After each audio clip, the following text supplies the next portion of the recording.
gate type behavior.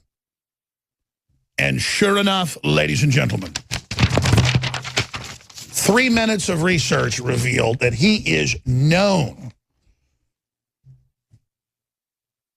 according to these reports, heavily in the criticism, according to the Columbia Journalism Review, News Corporation, according to the New Republic, according to Brill's Content. I mean, there are more than a dozen major journals that say this guy is known for apparent factual errors, and get ready for this, invented or changed quotes.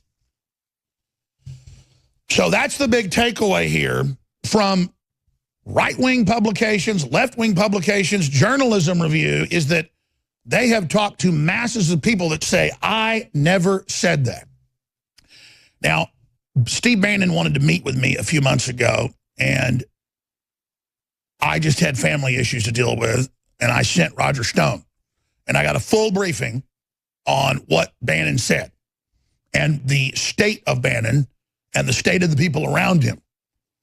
And I'm going to give you my honest assessment of it at the bottom of the hour when Roger Stone joins us. I don't want to have a war with Breitbart. I think Bannon's done a lot of great work over the years. I think there's some sour grapes here, but I've also seen his quotes before, and I know the copious notes that Stone wrote in an hour-and-a-half meeting with him that doesn't exactly line up with these. And so that's why I said this sounds like a lot of what we heard, but that I didn't want to put out because I almost caused infighting, but it really worried me. I said we need to pull away very nicely from Bannon as much as possible, though, before the Roy Moore train wreck, all of it. And Stone agreed. And so I'll get into that coming up at the bottom of the hour. And, you know, the truth's the truth. Bannon did seem very, very paranoid, disheveled. He had paramilitary type folks that wanted to do pat downs on Stone. And Stone said, I'm not going in there. This is ridiculous. Like Bannon's the president or something. Let him do pat downs for people to go in and see the president unless you have got some criminal record or whatever. So I think Bannon's got sour grapes, but at the same time, the media is going to jump on this and go, look, Bannon, the inside guy, says it's treasonous, blah, blah, blah. But then you read the quotes carefully. It's like, well, you know, if they knew these were Russian agents, it was Clinton operatives they sent over there promising dirt on Hillary. Hillary was over in Russia trying to get dirt on Trump. That's not treason to go get dirt if somebody is running for office and they've sold out their country. It's the opposite if you don't expose it.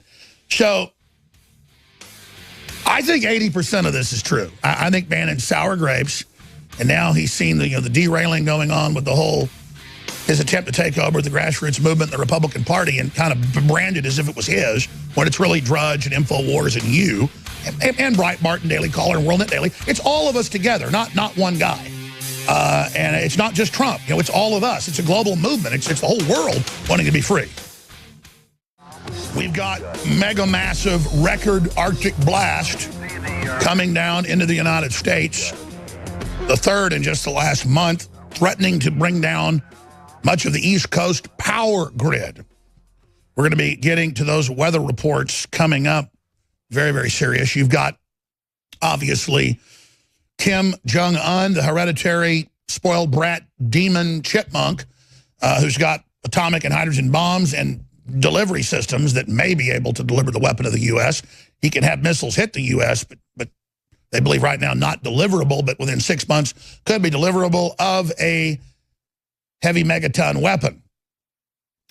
And Trump said, hey, buddy, because Kim Jong-un over the weekend said, I've got a red button on my desk. I may preemptively destroy you. I may destroy all of America. I may decide to kill you. These were quotes.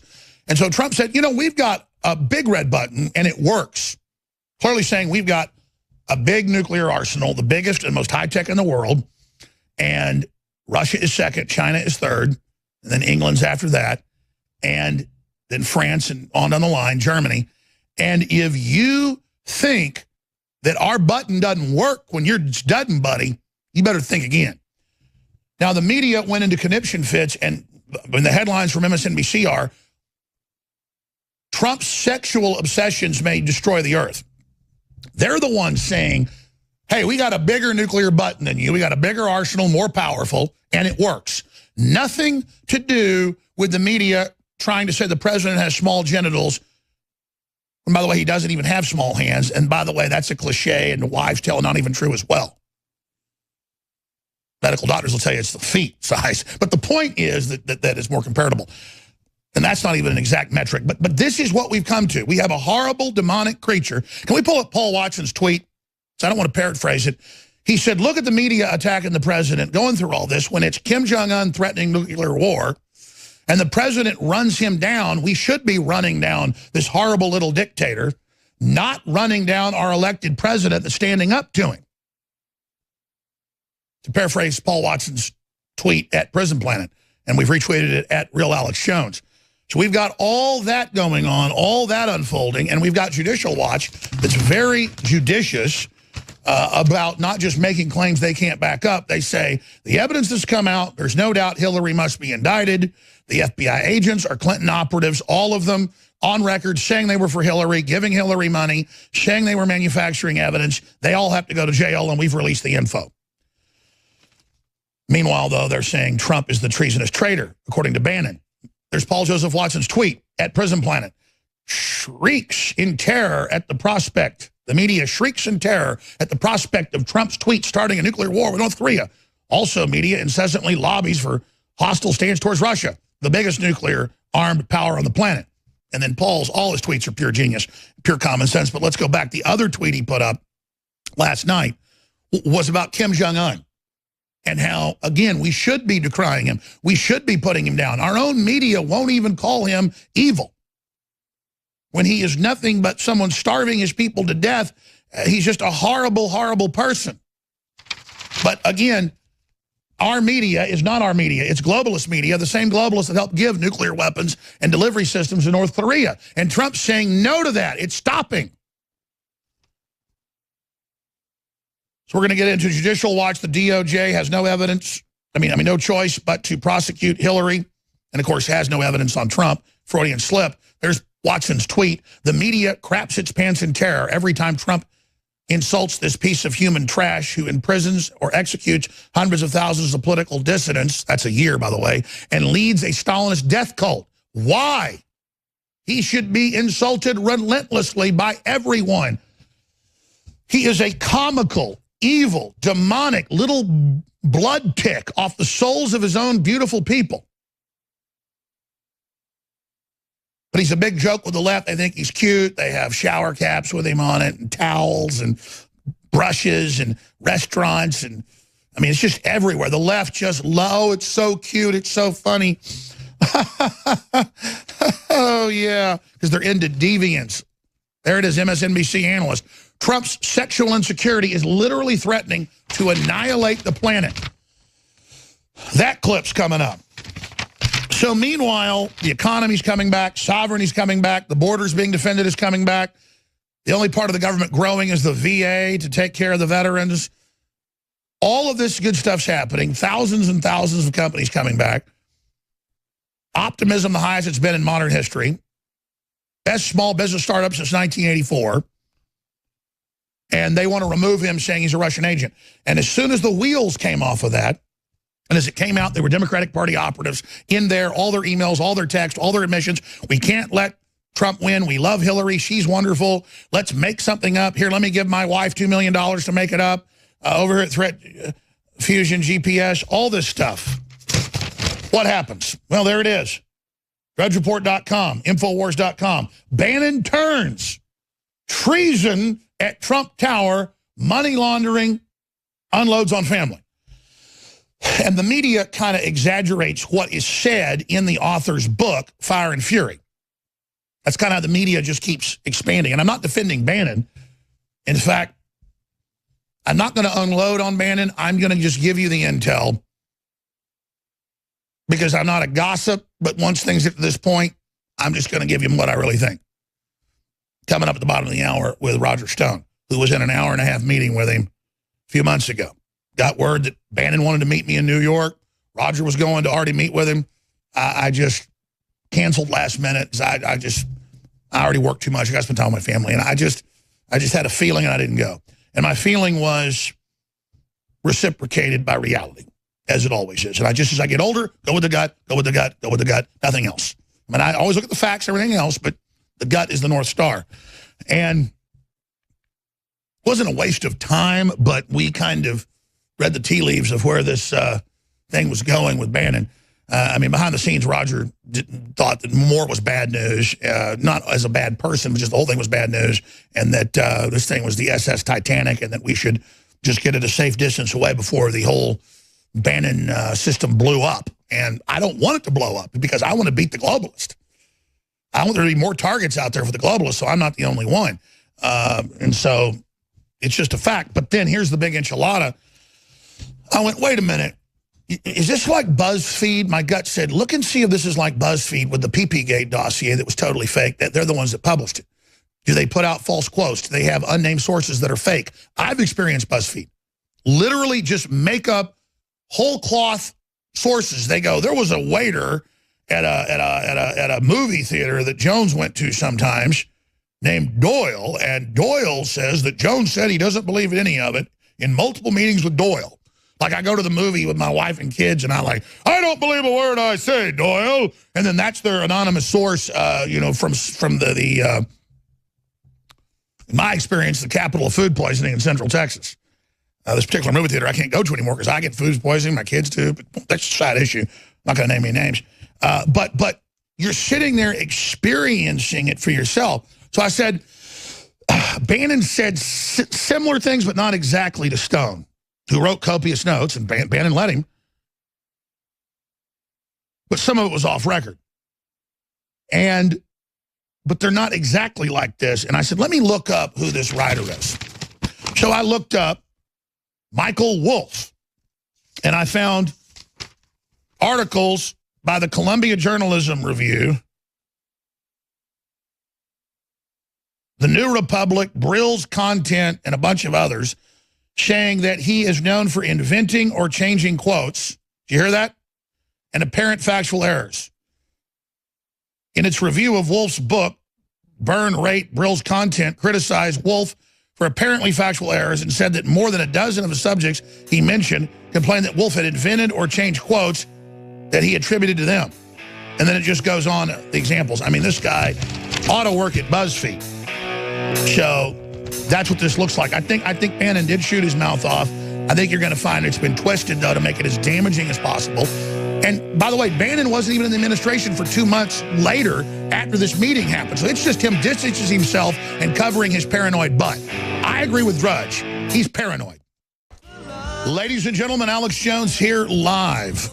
And we've got huge North Korea news. Our button's bigger than their button, and it works. We've got huge criminal evidence coming out against Hillary and the Clinton-installed operatives inside the Justice Department and FBI who have been caught engaged in all sorts of criminal activity. Now even mainstream news is reporting that. But as Russiagate implodes, and as mainstream media even begins to say, okay, it was political, it was attacking free speech, it's attacking the voters, there's no evidence, out of the blue, we've gone back to the history, the etymology, the arc of its progeneration until present time, and we learned that Stephen Bannon gave the interview to Wolff on 11/18/16, just a week and a half after the president was elected. And in a rambling interview, he said, I'm not a white nationalist, I'm a nationalist, I'm an economic nationalist, on and on and on. And I knew that I had heard some of these quotes from Bannon before, that, well, if there were meetings, they knew they were Russians, they should have gone to the FBI, that could be treasonous. But again, they were coming to say, we're here with evidence on Hillary about Russians paying her off, which was true. But it turned out these Russians were sent by the Clintons and worked for George Soros. That's now been confirmed, and told them they wanted to meet with them about orphans and getting Putin to unfreeze the abolition on taking Russian orphans out of the country and bringing them to the United States. And Putin did that because they learned they were taking the Russian children and they were giving them to families that were sexualizing them. And you can see in the news today how that is a big problem. And I have a whole stack of news on top of that that's coming up as well, where they are now publishing sex manuals with pedophilic pictures in London's biggest newspaper with images of children having sex and things. They pulled that from the Metro, but there's been new articles published about sexualizing children. So they're launching an operation, and when it gets millions of shares and becomes the top story on the internet, they then pull it. But I mean, the point I'm getting into is that there is a lot to break down here, and I'm not saying Bannon didn't say some of these things to CYA to cover his butt and to talk about meetings that had happened months before he ever was even part of the president's team. He came on late. But Michael Wolff, I said, let's look up and see if he's a BuzzFeed type guy, because I mean, so many of the media now will just absolutely lie, as we know, or twist things. And sure enough, from the New Republic, from the Columbia Journalism Review, from Brill's Content, they quote dozens of individuals that say he invented or changed quotes, and they caught in apparent factual errors. Now, I don't always go with Wikipedia because a lot of times they have disinfo, but when you can actually go to their links, we've gone to these links, and it's there in these prestigious journalistic publications, and that he is not known for a good reputation, to say the least. I think he should work over at BuzzFeed. Now, that doesn't mean that Bannon didn't say some of this stuff. It's just that when you've got a known twister, and that's putting it lightly, a man known for apparent factual errors and invented or changed quotes. Funny, you don't hear people saying that about us, do you? No, they'll just lie about what we've said and misrepresent it.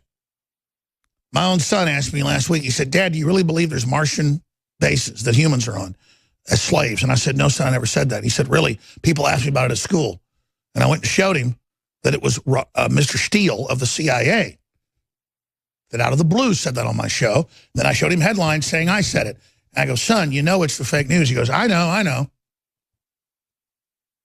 Now, he said, what about the gay frogs? And I said, let's pull up studies about atrazine turning the frogs. It actually uses the word homosexual and asexual and a bunch of other things.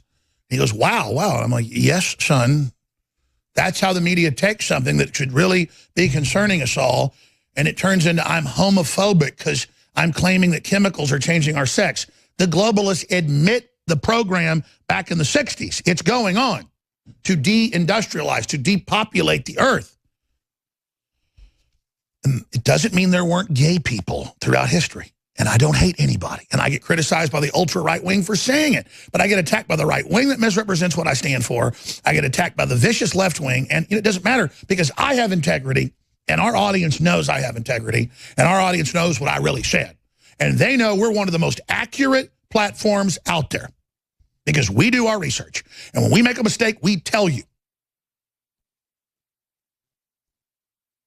So continuing here, ladies and gentlemen, this is a big issue, that this is their new relaunch, is this book talking to supposedly 200 plus people around Trump with a sophistic individual known for twisting things and papering over things and mixing truth with disinformation, according to a giant compendium, a giant spectrum of liberals and conservatives saying this is not what I told him. Remember the New York Times said that a woman said that Trump said she was fat, that he was dating and he didn't like her and it was mean? She goes, I never told them that. He showered gifts on me. He was such a gentleman, so nice, it was almost too much. And then he said, man, we've both gained a little too much weight. We ought to go on a diet while they were sitting over ice cream and cake. Trump's an addict for sweets. She said, I said, the only thing you ever said that hurt my feelings is that, you know, we need to lose some weight, both of us. My wife says all the time, you need to lose weight, or you need, you're stopping exercising, go back to it. Because I've lost so much weight, she says, don't get back where you were. Is she a bad person? I mean, this is, but it was like, made fun of women, said they were fat, was vicious, hurt them. And then she goes, that's not what I said. So again, this is what they do. We all know they do it. I'm not defending Bannon, because we don't know all the facts yet. But I don't want to see a civil war kicked off inside the nationalist, patriot, libertarian movement. I have said, though, that Bannon positioned himself like he was the leader of the liberty movement, and the media kind of went with that, and I was worried they could try to dig something up or destroy him and use that to give us a bloody nose. And so I said to Steve Bannon on air, and I delivered him the message as well. I got his phone number, never call him. I sent him some text that, hey, man, come on. It's the public that led this thing and did this thing, and we're all just focal points in that. Even Trump is. We don't want to make it just about Trump. Because it is the people, and it's about other countries and a global awakening that, quite frankly, Infowars, if you have to pick one group being the modern ignition point, it's Infowars. But I don't even want that credit, because it's all a compendium of that detonation point wouldn't have hit the main powder, which is the Drudge Report and talk radio, if that wasn't there. So nobody gets the credit but all of us together. And we don't need to have a big fight with each other, but we got to set the record straight about Bannon. So I'm going to do it on the other side with Roger Stone. I'm Alex Jones, your host. We know that Stephen Bannon did not like Jared Kushner or Donald Trump Jr. We know that behind the scenes, he's said a lot of negative things about him. Everybody knows I don't get involved in infighting. And I'm just glad it never boiled out into the open. I'll leave it at that. Stephen Bannon, I think, had some great vision. I think he helped the campaign. I'm not here to attack Stephen Bannon. I am here to say, though, that the media, the establishment media, like kind of pushed him the last year like he was really the president and that he was going to take control of the liberty movement so they could then act like he was derailed and the liberty movement's takeover of the Republican Party had failed. And I said that a year ago, and that's exactly how they've scripted it now. You didn't fail. I didn't fail because Judge Moore went off the rails. We're winning. So they keep saying it's a victory for the Republican establishment. Is that why they're almost all to a man resigning and leaving? Because they know there's a new sheriff in town. 7 senators, 25 members of Congress that are neocons, gone. Orrin Hatch, the latest. John McCain going out the old-fashioned way. But that said, I look up Michael Wolff. This guy is famous as like a BuzzFeed PP-gate type writer. And let's put up some of Jack Posobiec's quotes that are dead on. He's found quotes from the books that turn out to be wrong, that he's known for invented or changed quotes, apparent factual errors, Brill's content, Columbia Journalism Review. This guy is known to make stuff up. It's called pathetic, disgusting, twisted, zero evidence.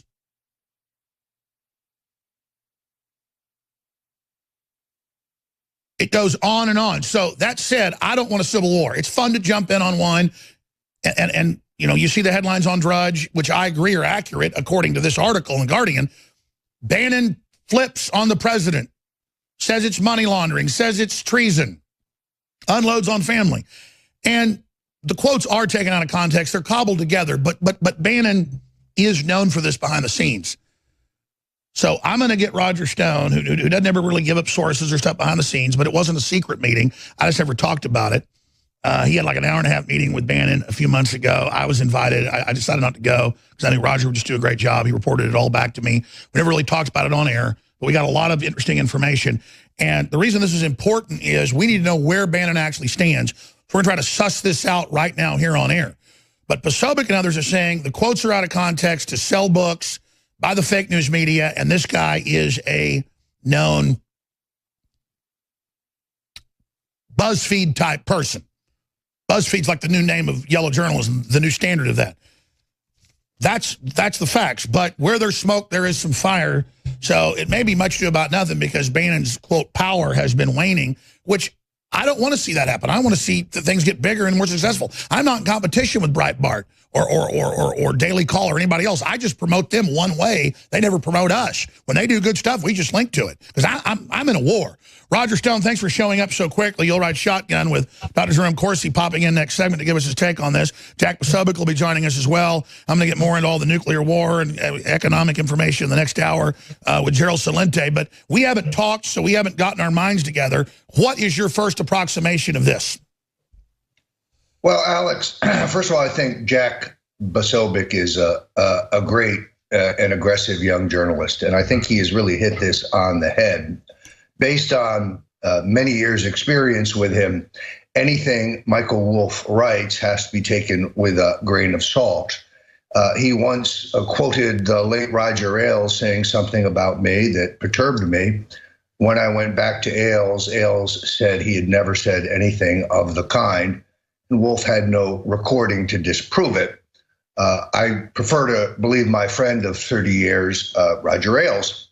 So also, I think some context is important here, Alex. When you are in a presidential campaign, and I've been in 10, when you're in the bunker, when you are seeking grenades to throw over the wall at the enemy, and you are approached by someone you know who claims authoritatively that they have information that would be of value to you, you take the meeting.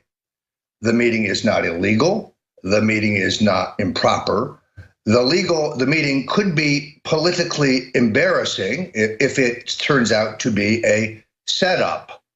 In this case, the fact that the Russian woman lawyer who reached out to Don Jr. through a British PR man who Don Jr. knew and who had worked with turns out to be a nothing burger. She has nothing, making it clear that it was just the meeting itself she was trying to achieve, so it could then be spun into something it is not. So they'd have some microscopic connection somehow to Russians when Hillary's up to her eyeballs. Well, that's all known and documented. So this is just the media trying to then desperately reboot the whole Russiagate fable, fairy tale, and at the same time cause a Republican civil war?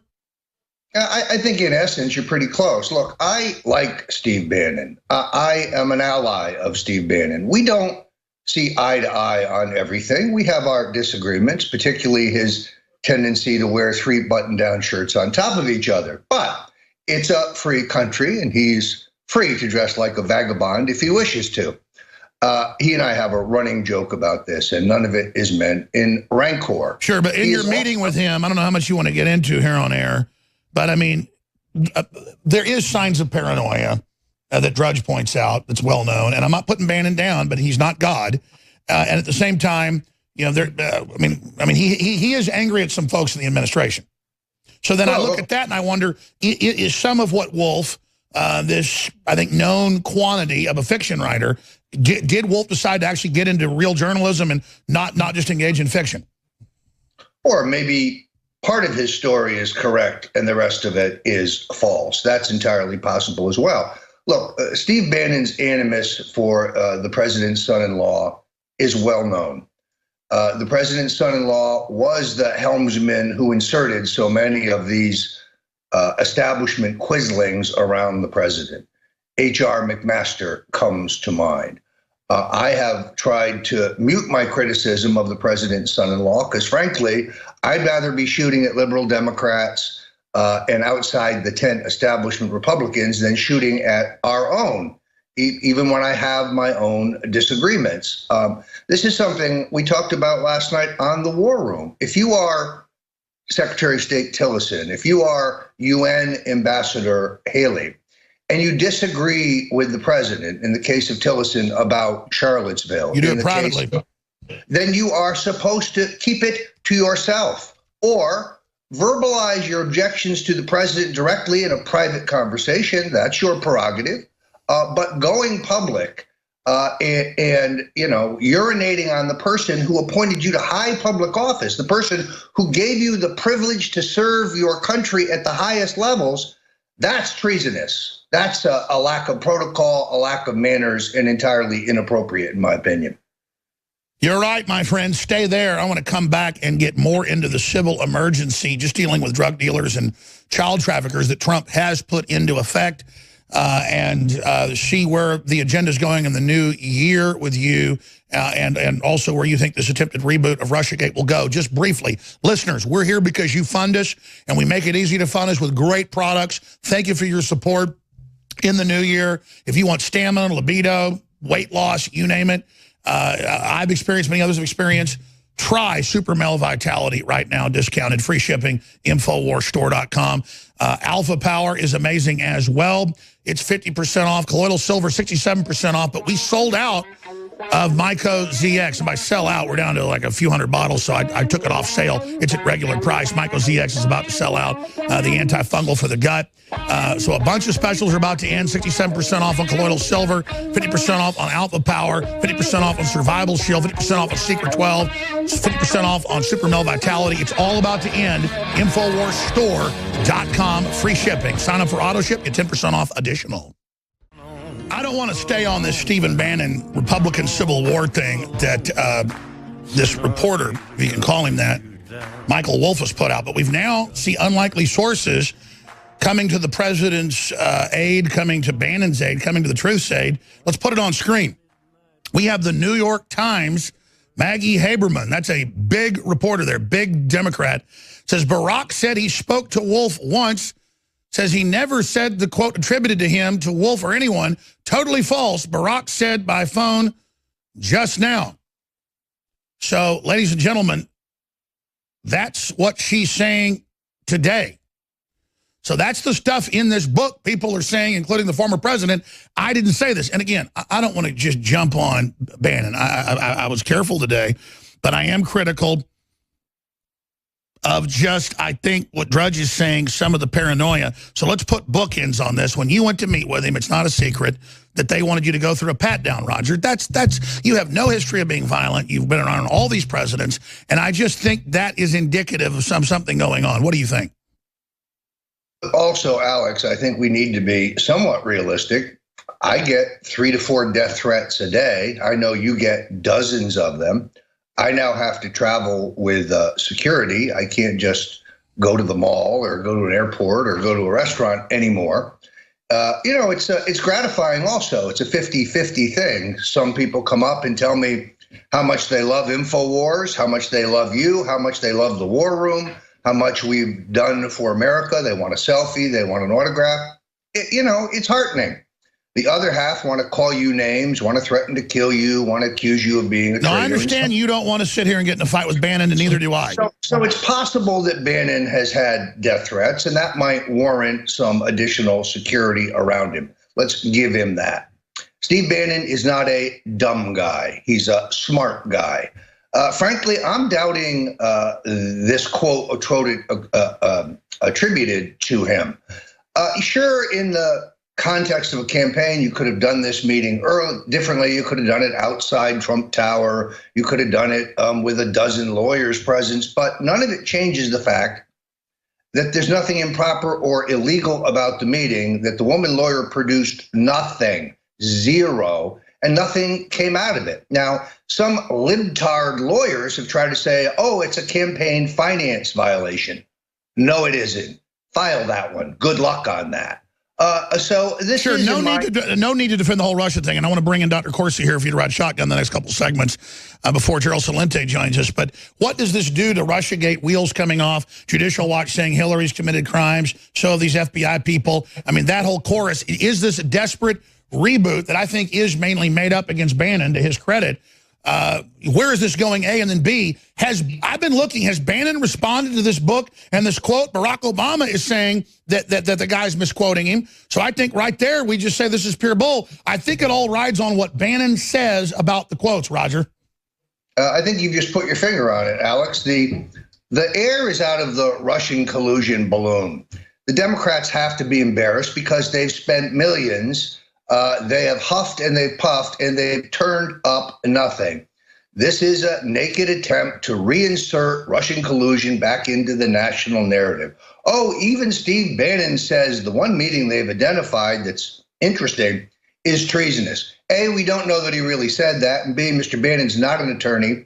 And if he did say it, I disagree with his interpretation of the meeting. It's a nothing burger. No, I understand that. And by the way, I've got to correct myself here because the lights are bright and they're putting all these tweets up. She had one about Obama, and then it flipped back. It was Tom Barrack, because they had another one about Obama up, the billionaire Barrack saying he didn't say those things. The point is they're talking to people that are quoted in this book, and they're saying that it's not true. So, I mean, I think right there, then, we just need to hear from Bannon, don't we?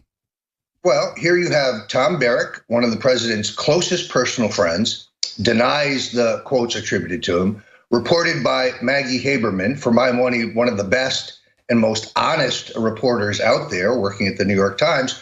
Solid evidence of pattern that Wolf constantly attributes things to people they didn't say. I'm trying to find my letter from Roger Ailes because I went through one of these on my own with Mr. Wolf. You can find Michael Wolff's books in the fiction section at Barnes & Noble. Well, let's bring Dr. Corsi in because I want to get both your takes on this. We knew Trump was going after the pedophile rings, even during the campaign, behind the scenes. Now there's record arrests. Now he signed these orders to go after their money. Now he has this big international day, against trafficking of men, women, and children. I mean, he's definitely on the offense with this executive order. And some people go, wait, Alex, you're backing martial law. It's not martial law against U.S. citizens. It's corporations, it's multinational groups that are operating inside the U.S., and I believe constitutionally that is in the purview of the president. You're big on international law and banking, have a degree from Harvard in it. What do you make of this, Dr. Corsi? Well, I think it's very important. I think it's a key step. Right now, President Trump has got the authority to go after the assets of these pedophile rings and to do it internationally. And those that were identified, some 13 of them by the Treasury, all have very tight, close relationships with the Clinton Foundation and the Clinton Global Initiative. I think it's a direct attempt to begin an offensive. And I've been saying, I think 2018 is going to be the year of the counteroffensive, and this is the beginning. Wow, and of course, you've been pointing out the executive order. You've been pointing out what he would do next, and then he's now doing that, making it public, saying that's what he's doing. So the media, the pedophile-supporting media, the left media, when they're not publishing child sex manuals, are trying to say that there's no one's going after pedophiles. There are no pedophiles. Well, in fact, I'm also writing about Julian Assange because I think that it's in the works for Julian Assange to get a pardon. Not that he's committed any crime. He's not been accused of any crime in the United States. But I'm going to point out, I'll write it up this afternoon, that Julian Assange and WikiLeaks have just been dropping a series of tweets about how Hillary Clinton squashed a pedophilia investigation that was very seriously going on in the Department of State when she was at the Department of State. So, I mean, I'm beginning to see that Julian Assange is also on the same themes that President Trump is on, and reinforcing President Trump by these tweets that appeared over the last 2 days with Julian Assange saying, Hillary quashed this investigation of pedophilia that was evidently rampant throughout the State Department. And he's releasing more of her emails to the New York Times showing the collusion there. This is astounding. We're going to come right back with both of you, but briefly, let me ask Roger Stone, when we talk about 2018 being the year of the offensive, that's how Trump does it, right? It's the salvage, then it's the attack the next year. Do you agree with that analysis? I really do. Look, if we did not have the written executive order, which is quite detailed, quite well cobbled together, right now the left would be claiming this whole thing is a conspiracy theory and that there is no effort to roll up the corporate criminals and the pedophiles and others. Somebody wrote that executive order. Somebody wrote it very, very skillfully. It confirms everything Dr. Corsi has been predicting based on his contacts with his own sources. It also predicts what I have been hearing. A source told me this morning that they are making preparations at Guantanamo Bay for a large group of prisoners, presumably corporate executives and others who are about to be charged and rounded up. Donald Trump is on the offense. 2018 will be the year of the offense. They want to run on impeachment the Republicans will run on jobs and prosperity. I know how this one comes out. It's really wild. When we come back, I'm going to give you some more intel. I've got state police, Green Berets, Delta Force, Army Rangers, CIA, German intelligence, British intelligence, all of it, saying it's absolutely going on 100%. And I've known this for 8 months. So it is just an incredible time to be alive, ladies and gentlemen. So get ready. The war's on. They want to fight. They better believe they've got one. We'll be back to break more of this down for a little bit longer with our guest, and then we're going to have Gerald Celente give us his preview of the economy, North Korea, and so much more. But listen, in this fight, we need financial support, and we make it easy. You get great products that have changed so many people's lives, whether they be Patriot Apparel to meet like-minded people and promote freedom, T-shirts, hoodies, jackets, you name it, or whether it's the water filtration, air filtration, the very best systems. Free shipping store-wide has got to end in the next few days. I'm going to run it through the weekend, and then it's going to end. Store-wide, 50% off all of our best-selling items. Some of them are 67% off, but the colloidal silver is selling out. Myco ZX, we had to take the special off because it's about to sell out. Shell Force is amazing with the Bio PQQ and the CoQ10 and all the rest of it. We've got the great probiotics, Secret 12, 50 to 67% off, and your purchases fund the operation. Super Blue toothpaste, fluoride-free, with emboldened and empowered and fortified with colloidal silver and iodine. It's about to end. Infowarsstore.com or 888-253-3139. You get next year's news today with Dr. Jerome Corsi and Roger Stone right now. Trump is readying the counteroffensive to their attempt at civil emergency and martial law. It doesn't mean all this will be implemented, but it is definitely being prepared. And I've known that since before Trump even got elected, that they knew what was going to happen. And the criminals aren't going to give up. So the New York Times has gotten wind of this. That's why they said last week, it's Trump preparing a coup. But they're the ones trying to overthrow an election. They're the ones putting Homeland Security over, with Obama's executive order, over all the states. They're the ones preparing for that. So we have a duty to say no to this globalist takeover. Don't we, Roger? Don't we, Dr. Corsi? Absolutely. So. Go ahead, Roger. Go ahead, Jerry.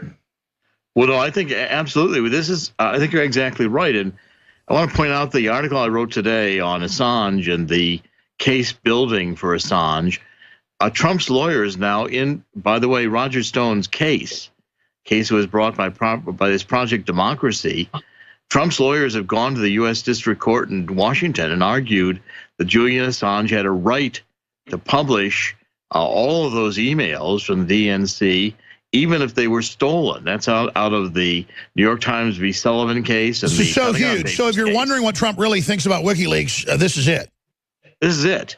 In Roger Stone's case, last week, Trump sent his attorneys into the U.S. District Court to argue that Julian Assange had a right to publish those emails, even if they were stolen. And WikiLeaks also published yesterday definitively rebuking this Nara Tandine, who heads Podesta's Center for American Progress, that Russia was not involved.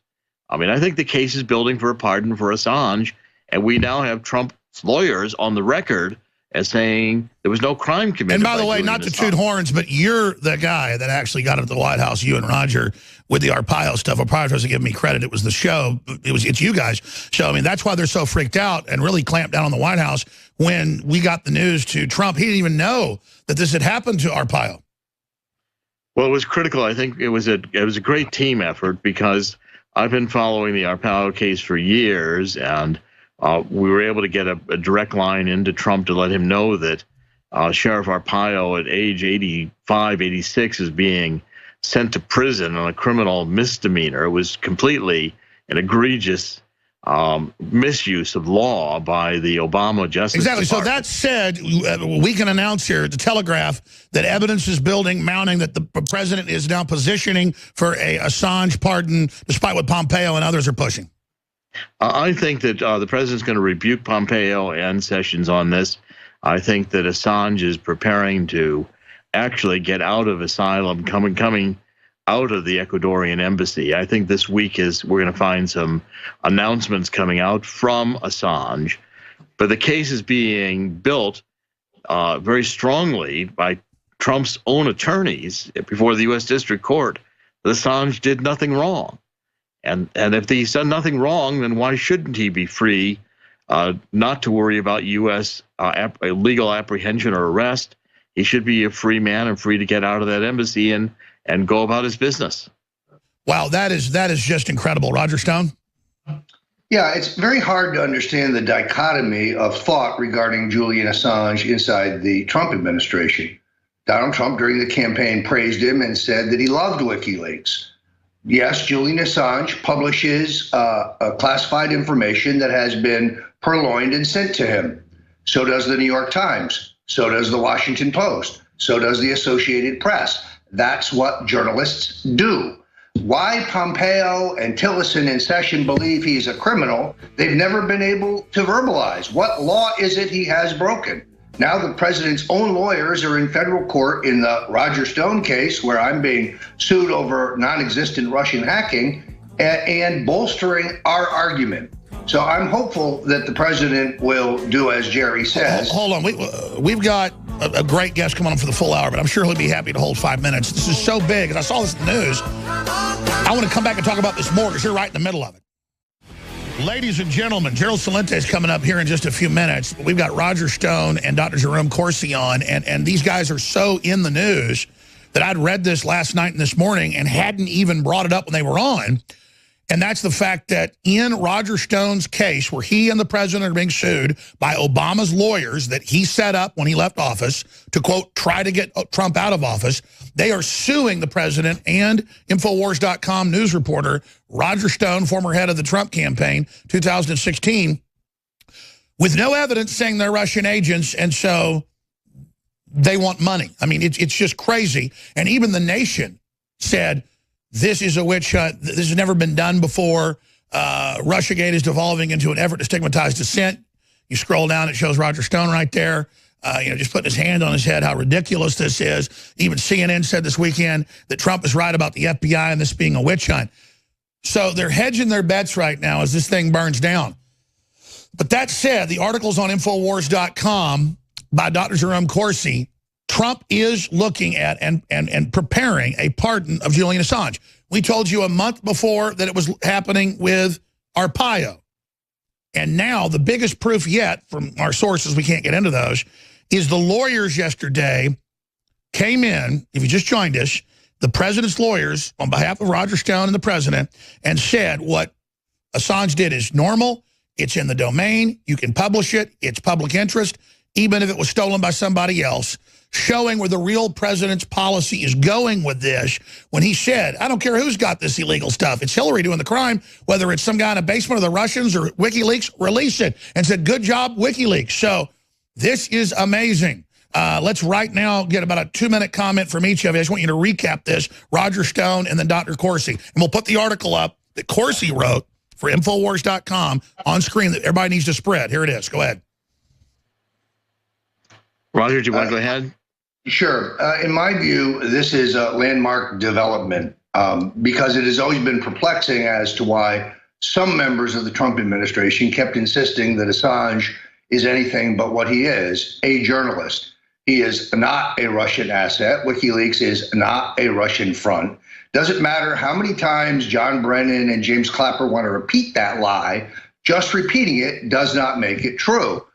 I was stunned when the entire front line of the Obama NSA, Clapper, Brennan, Rogers, Rice, and these other globalists actually filed a legal brief in my case, reiterating and recycling their same old garbage about how the Russians interfered in our election. No proof, no evidence, just rhetoric, their usual tactic. They could have put, they could have added a amicus brief of Tweedledee and Tweedledum or Grimm's fairy tales or other works of fiction.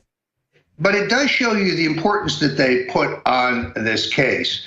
And Jerry's right. The lawyers for the president and his campaign now arguing that Assange is merely acting as a journalist and there's nothing illegal in his actions does lay the groundwork. Let's be very clear. General Kelly will oppose a pardon for Julian Assange.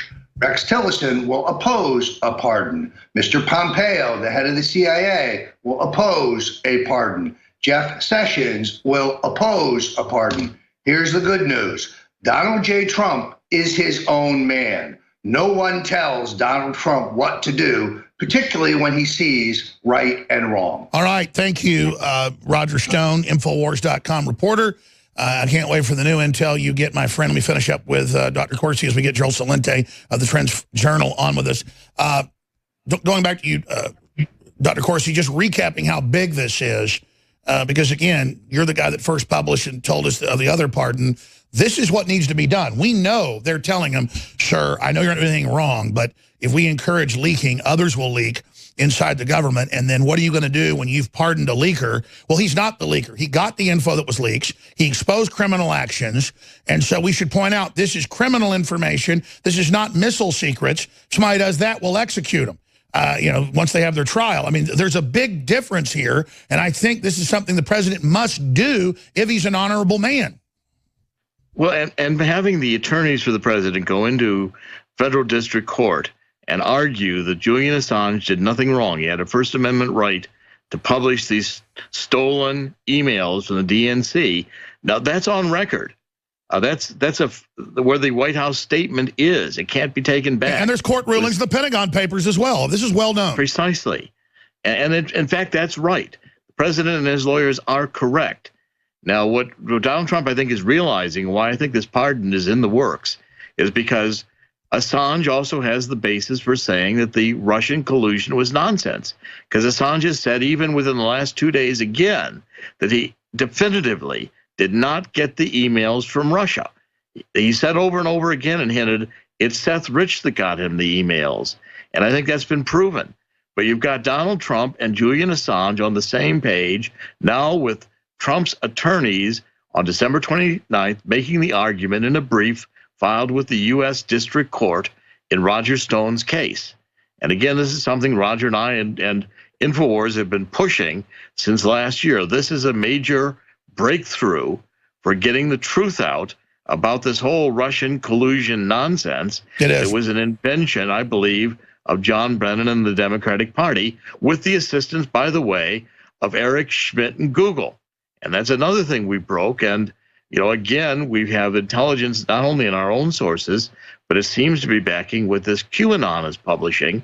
And I've been writing about it extensively. I think we've got major intelligence breakthroughs coming through in the background, and we're just seeing the first signs of it. That's right. So get next week's news today at Infowars.com and Newswars.com. Thank you, Dr. Corsi.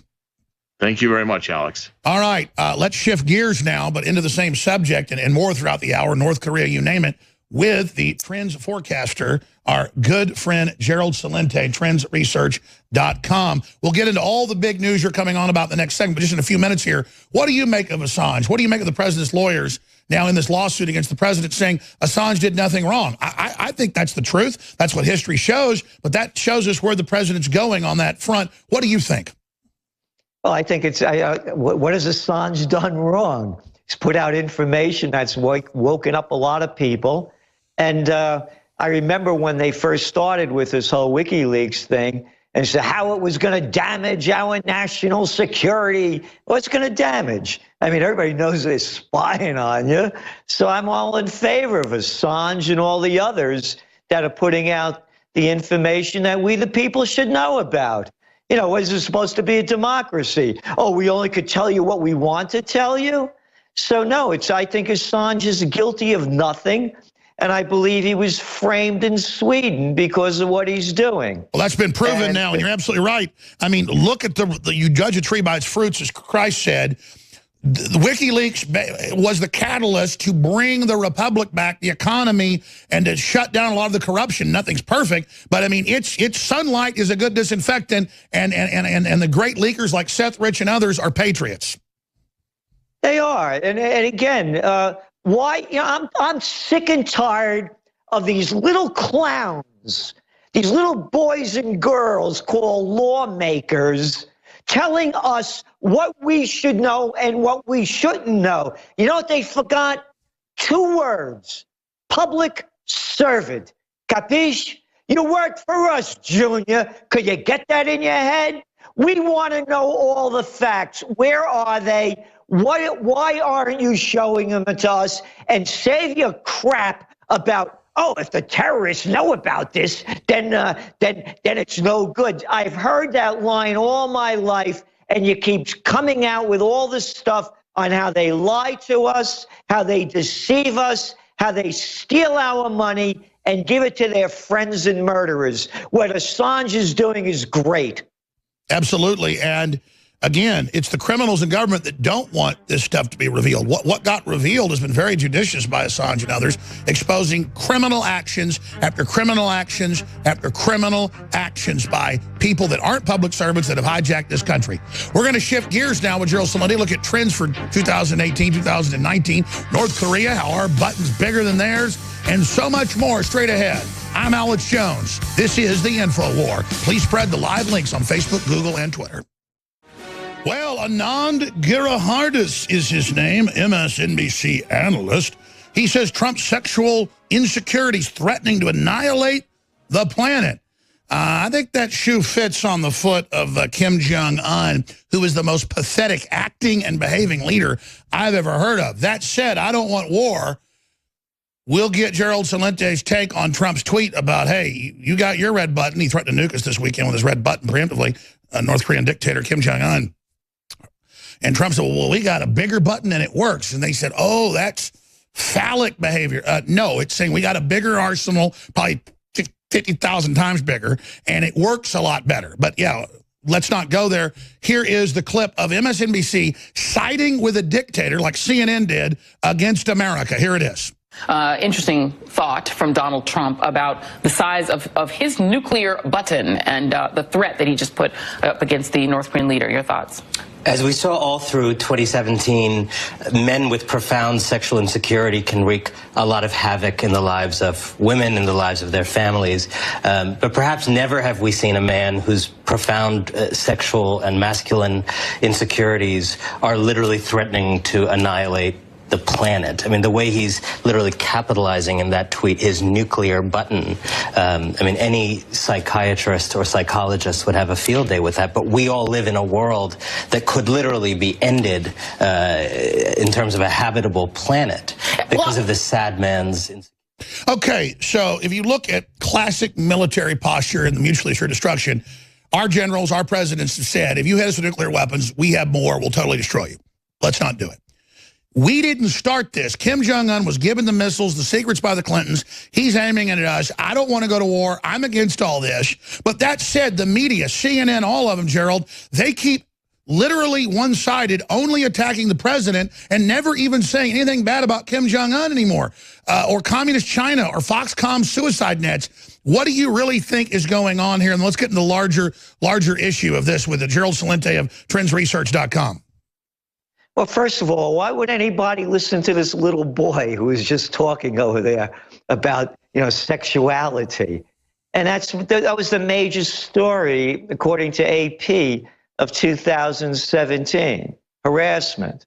So it's what the media is. It's just dumbed down and stupid. And I don't know why anybody would listen to or pay attention to these people. It's like going on to CNN, the Cartoon News Network, and I get all of a sudden they keep flashing up the pictures of of Don Lemon. Perfect name for the cat, man, a lemon. It perfectly fits him. A little Anderson Cooper, a little nobody who would be a nobody if mommy wasn't a Vanderbilt. Why would people listen to these little clowns? And that's what Infowars does. You are bringing in alternative news and as your real news as well. So this is what the people have to stop doing if they don't want to keep being brainwashed by idiots. This isn't fake news. It's dumbed down news. Exactly. Let me ask you this then, before we get into North Korea itself.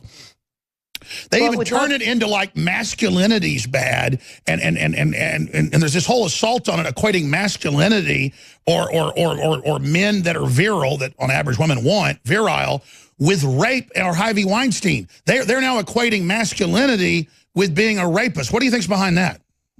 Well, I better stop using this super male vitality then. I might get arrested. So, I'm telling you, it's what it is. They're staying away from the real news. This is all they talk about. These are little minds. Why can't people call a spade a spade? Look at the stupid news. It's dumbed down news. I agree. So, that said, what's your analysis though on the Korean Peninsula? I don't see anything happening. We don't see anything happening there, because if the United States attacks North Korea for any reason, for whatever reason, say goodbye to South Korea. I mean, Seoul is what, 35 miles from the border, and we got 24 million people there. And hey, goodbye, Japan. See you later. So I think this is more rhetoric, and I see some positive movements when you're seeing that, they want to talk about the Olympics and how they could participate in it. And the way that's where I was going next. For the first time in 25 years, 2 years specifically on this system, but for the first time in 25 years, they're reaching out to the general government. First time in 2 years on this emergency hotline. So as you said, big movement. Yes, and the future is peace. I mean, if we go into war, I mean, look, how many more do we have to look at? Wonderful day in Afghanistan today. Let's go. Why don't we, Alex, why don't we go meet in Baghdad and have a nice time? And after that, we could take a trip to Tripoli and maybe Damascus. I mean, look what's going on in the world. So the only future that I see that's profitable is for peace. And I think there's some strong movements in that direction, because there will be no winner if the United States and North Korea go to war. It's, again, there'll be mass murder there, and there'll be no end in sight. Let me bring this up since you mentioned other parts of the world. Look, Trump said, my instinct is we shouldn't be in Afghanistan, let's get out. Then they tell him, oh, sir, we got to clean out Al-Qaeda and Taliban, or they'll reconstitute and attack again. He goes, well, I'm going against my instincts. That's one of the big promises he's broken, is this Afghanistan thing. And I just don't know how he got sucked into that. Well, look who's running the government. I mean, Mattis. I mean, anybody look at a picture of this guy, this General Mattis? What planet is he from? Emperor Palpatine. And look what Mattis just said about us staying in Syria with over 2,000 troops. We're invading a foreign nation. We have no business being there. And again, here's the deal. You're in business, I'm in business. We have to prove by our victories. Show me your victories, and then we could talk about the future. And what you said about Afghanistan. We spent more money rebuilding Afghanistan when adjusted for inflation than the United States spent for the Marshall Plan after World War II. And I'm a New Yorker. Take the subway over here. It's a night in Calcutta. It's a bad joke. And again, a bunch of stupid politicians putting their money in stupid places, giving it to their friends. It's ridiculous, the whole place. And again, I agree with you with Trump saying what he said about Afghanistan, and he got a lot of support because the people really want to get out of there. And now you have Pence saying that we're on the road to victory. And we've been there 17 and a half years. It's the world's longest war now in modern history. Yeah. And a no end in sight. And then we call Russia our enemy, even though after 9/11 they were the first group to help us go into Afghanistan. That's just incredible. All right, I've been asking questions so far. When we come back, Gerald's always got a raft of stuff on his agenda that's always very important and informative. So we're going to let him take over when we come back and see where he leads us straight ahead. Infowars.com, newswars.com. Spread the link, spread the live feeds. That's how we reach more people. Wherever you're watching us live, spread that link and support that local station as well, please. We saw this about 10, 15 minutes ago from Jennifer Epstein. We didn't run with it because it's not a tweet by the president. We couldn't substantiate it. And I looked up, though, 10 minutes later, and there's Fox News reporting this right now. So let's go ahead and put her tweet up on screen. Reportedly, the president has responded in this release that Fox News says they also got. So we'll play that in a minute. President claims that, quote, hit pause, Steve Bannon has nothing to do with me or my presidency. When he was fired, he not only lost his job, he lost his mind. Steve was a staffer who worked for me after I had already won the nomination and defeating 17 candidates, often described as one of the most talented field ever. And then it continues with the full quote by the president. So there is the full quote. Often described as the most talented field ever assembled in the Republican Party. This is from the president. Now that he is on his own, Steve is learning that winning isn't as easy as I make it look. Yeah, people get the approximation of power and think that's it. Steve had very little to do with our historic victory, which the media made it all about him.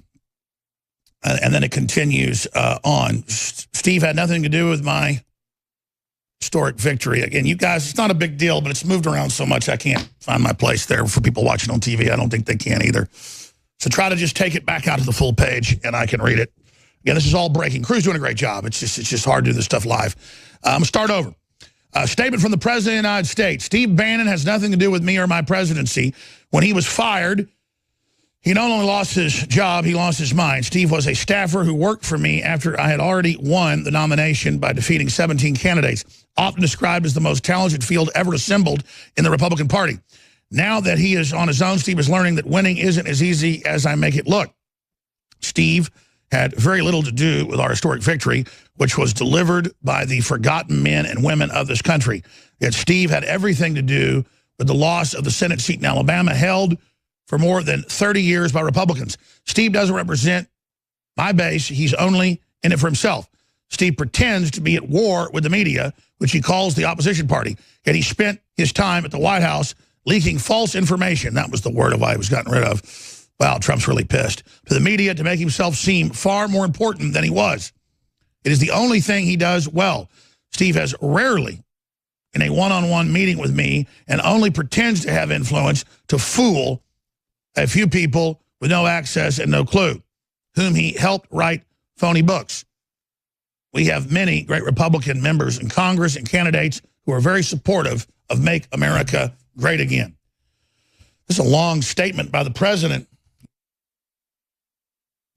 But continuing on and just finishing up with the quote here. This is just absolutely incredible. It is the only thing he does well. Steve was rarely in a one-on-one meeting with me, and he only pretends to have had influence to fool a few people with no access and no clue, who he helped write phony books. We have many great Republican members of Congress and candidates who are very supportive of Make America Great Again. Like me, they love the United States of America and are helping to finally take our country back and build it up, rather than simply seeking to burn it all down, as Bannon has said. Okay, I didn't mean to interrupt Gerald Celente, the trends forecaster, trendsresearch.com, but Trump unloads on pretender Bannon. Lost his mind. That's the name of this segment right there. We'll get into other big subjects you want to cover, but first off, as news breaks, obviously, with Gerald Celente, what do you make of this going on? Well, you know, it's like when I, again, going to what they call the news, and I hear what Jimmy Kimmel or Colbert said. You know, what do I care what clowns say? And this guy's a sore loser, and he's crying in front of everybody. But in the meantime, what he's doing is he's building his name out there so people keep going to his website, you know, that he works, you know, that he's a part of. So it's just using, again, he's exploiting an opportunity that he's never stopped doing. So again, to me, it's like, who cares? Look at this guy. Not my kind of cat, you know. Goodbye, you lost, you're out. Why you keep crying? So it's a sore loser. That's all it is. Everything that he says. And again, why do I care what Jimmy Kimmel or Colbert said? Hey, did you hear what Mickey Mouse said last week? Well, I heard Bannon was forced out for leaking, but I didn't want to put out rumors. But I did get that from a White House source. And now the president says that's the case. Okay, so much going on. I've got hundreds of things I could ask you about, but what's front and center for Gerald Celente? Well, we have our top trends of 2018 we put out, and I just want to run through a number of them quickly. You know, this whole cryptocurrency craze actually ties into a lot of what you're doing. And you're an alternative media bringing different news and different information to people. And that's why a lot of people are going into cryptocurrencies. It's a populist movement in many ways. You know, they say this thing is a fraud. It's like a tulip bubble. Hey, guess what? You can't eat tulips. You only could look at them. They're good for nothing else. This is using this for exchange of currency. This is using for transactions. This is real money in a lot of ways. And you're seeing big names getting into it, like Thiel yesterday announced what, millions of dollars invested in them. 80% of the actions coming from Asia, not the United States. People are looking at the fiat currencies. Again, look at the budget deficit in the United States. How about the one over there in China? A debt to GDP ratio of 300. How about Japan? Hey, I'm going to sell you a 10-year bond, Alex, and I like you so much, I'm going to give you negative yields. So that means in 10 years, I'll give you less back than you gave me. So people see the fraud that's going on. So there may be a crypto bust, but after the bust, the big ones will stay in place, just like the dot-com bust. Yeah, everything crashed in 2000 in March, but hey, after that, you saw it grow again. So we see this crypto mania as not a bubble, but it's really a lot of the 21st century. You go to China, Alex, people aren't using cash or credit cards. BAP, it's your app. That's all it is. Now even to the point of facial recognition. The world is going cashless. There's no coin of the realm to hang on to, so people are cashing in to the cryptos that they think will bring in the most amount of cash. Well, when we see it being the biggest thing in the world compared to even Goldman Sachs and hundreds of new ones coming online, and the central banks are fiat currency to begin with as well, it shows competition. And as all these big billionaires start weighing in, I agree, there's going to be booms, there's going to be bust. Some are going to end up, going belly up because of fraud. But at the end of the day, you can see that this is the system of the currency of the singularity of the future. Yes. Another trend, because again, people subscribe to us because they want to invest and make different decisions. This whole thing about electric cars, forget it. It's not going to happen now with the technology that they have. Last year, they produced 84 million cars on Earth.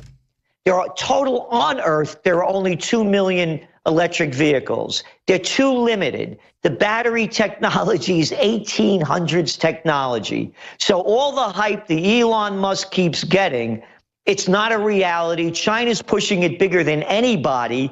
They produced about 20,000 electric vehicles last year out of producing 24 million, less than 400,000. Because the electricity still comes from fossil fuel, and in the equations, it has a bigger carbon footprint than oil. You got it. So it's not going to happen, along with the driverless cars, too. Yet people are just going to sit in the freeway like this. Hey, how many cars did they recall last year for hoods flying open, accelerators sticking, ignition switches? And we already see disasters everywhere with self-driving cars. Exactly. It's yeah. Airbags exploding. Wait till these computers malfunction. They're already doing it with the driverless cars. We'll be back. Wow, Gerald Celente is on fire. Straight ahead. What are we going to hit next, Gerald? Well, how about organic cities? Let's talk about organic cities, sanctuary cities of organicness. We'll be back with Gerald Celente. Then in the third hour, Jack Posobiec. Stay with us. Trump is very formulaic, and he did not attack Bannon, even though we know that he was getting attacked through leaks that he thought were from Bannon. As soon as he saw these quotes from Bannon, even though these may be exaggerated or twisted, the president's gone completely ape. We've just retweeted it, Real Alex Jones, the president's full statement. It's also been published at Infowars.com. Simply amazing. Gerald Celente is our guest. We're going right back to him in a moment to get into more future trends in the next hour.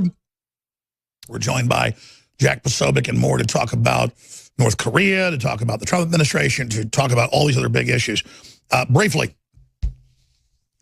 you've been supporting the broadcast, and I appreciate that.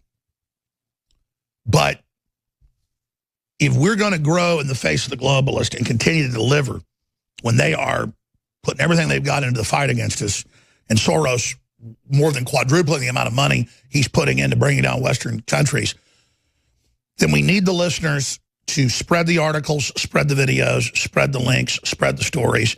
I'm not griping at you. I'm saying you're the reason we've expanded, but now we're under attack more than ever because the globalists have congressional hearings and single us out as one of the main enemies because they understand we're not in it for just ourselves. We're in it all together because we're in it for ourselves. We understand we're in this together. All hang together or hang separate, as Benjamin Franklin said. So we have incredible supplements that are one of the main funders we've got. And we've got more than 60 of them now for every angle. Some of them are for the same thing, but different formulas to see what you like the best.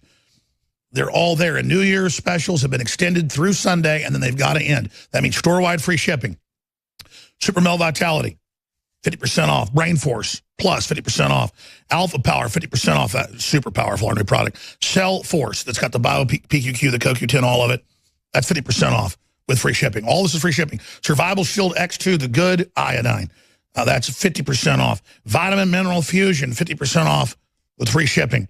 The Real Red Pill, just learn why that's such a base for everything you've got to have. We've got all the Super Blue high-quality toothpaste products, 50% off. And those are about a week from selling out at current sales rates. So we had to end the sale for Myco ZX. It's about to sell out, and a bunch of other stuff. So a bunch of these are going to end the next few days.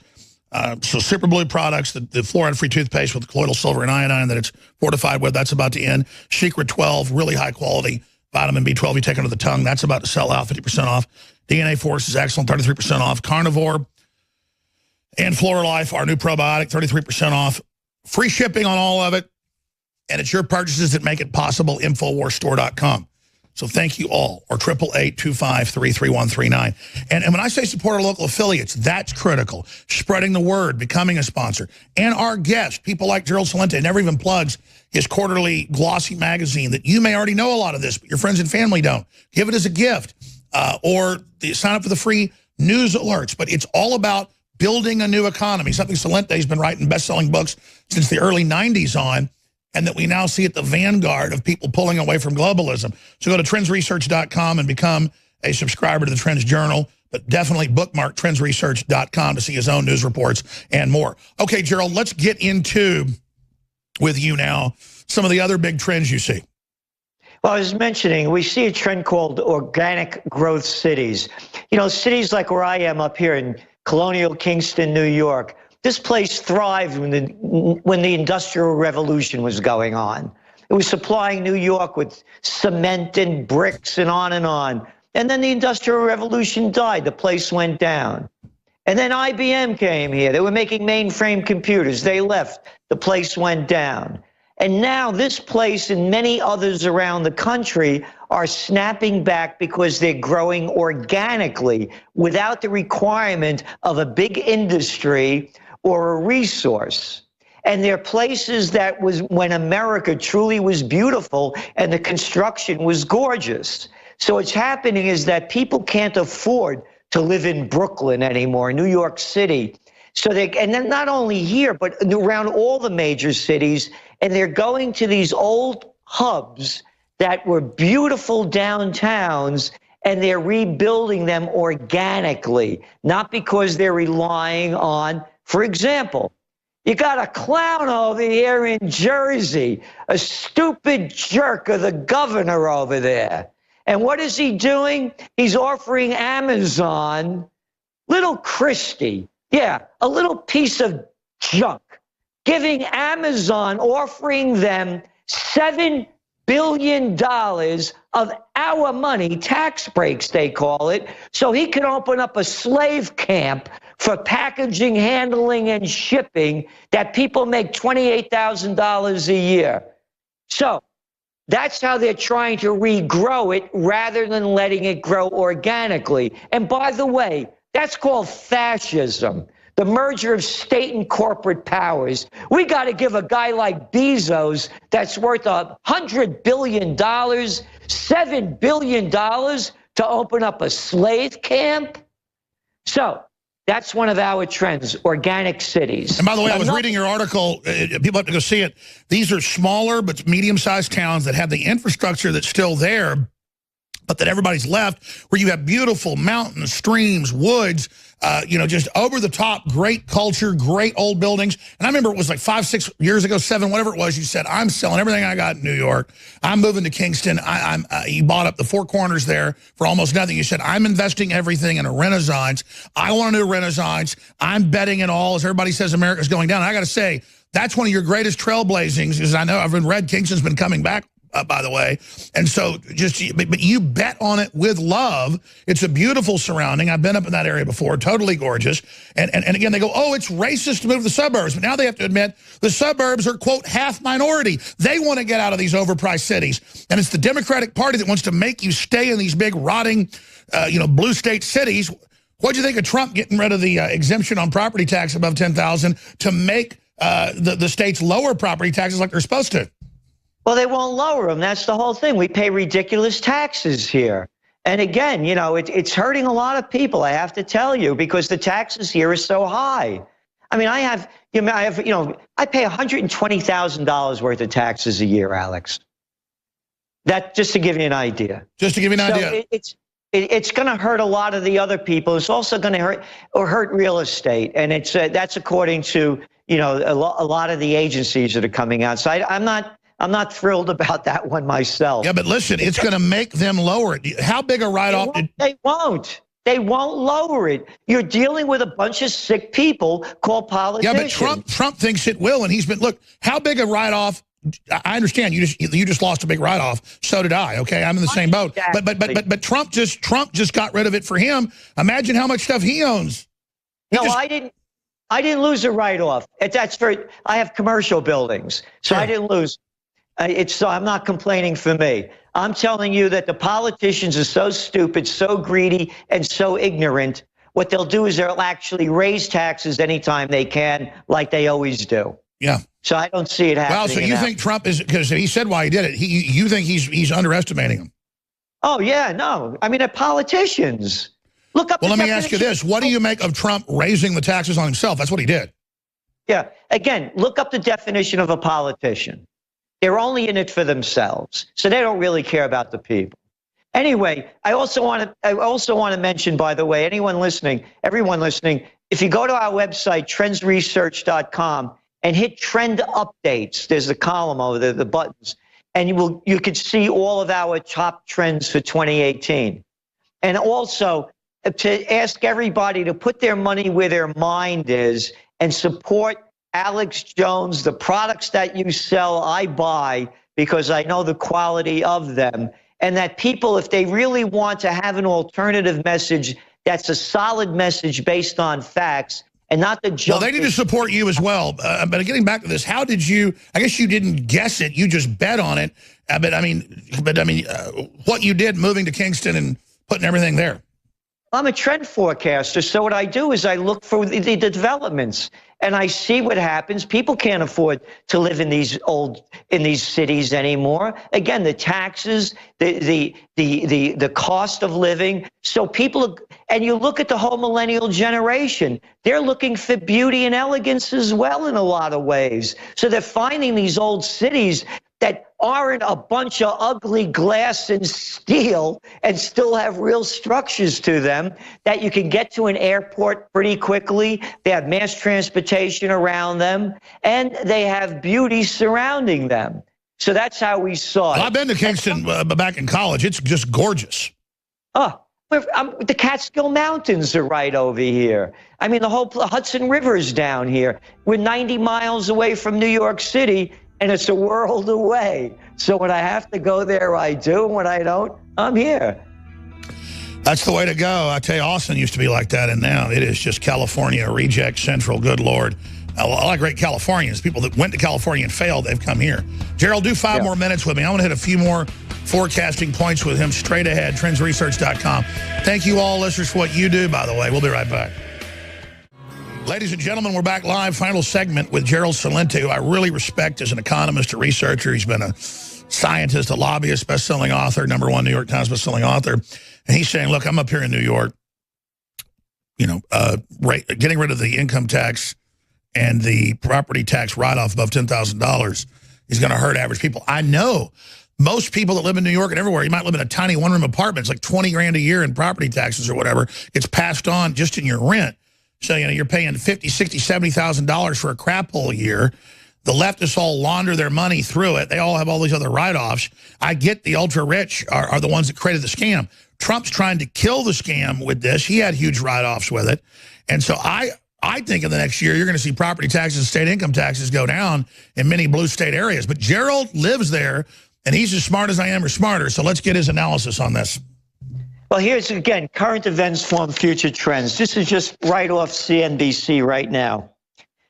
New York real estate has its worst quarter in 6 years. Total sales volume fell 12% compared with the fourth quarter of last year, the lowest quarterly level in 6 years. And the reason they're saying it is brokers say the declines are simply the result of uncertainty around the Republican tax plan as buyers held off because of the new law became clear.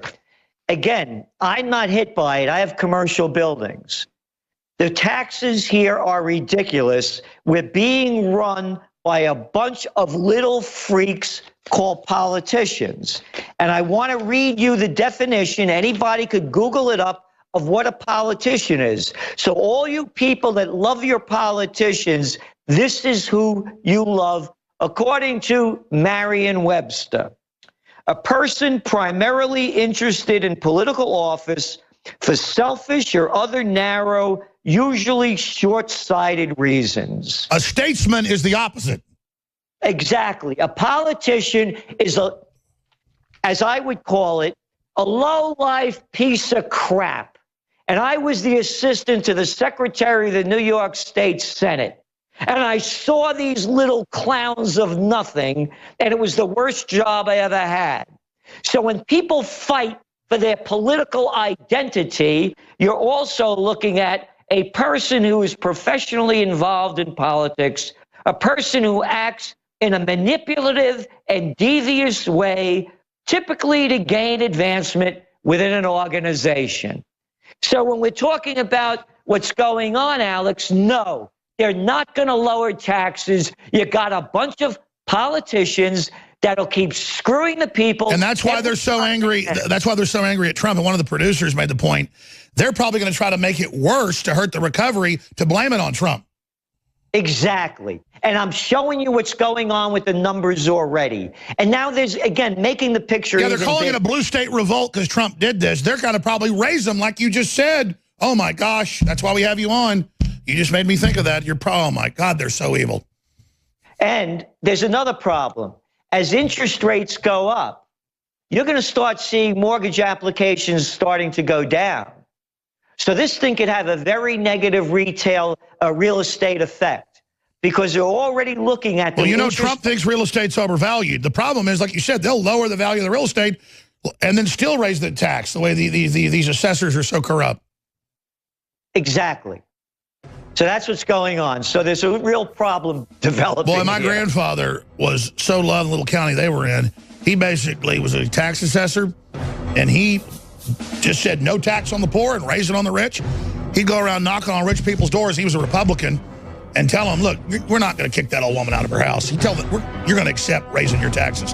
And people need to get back to that if we're going to have any culture, any civilization. Gerald Celente, we love you. Trendsresearch.com, you're awesome. Thank you for explaining that to me.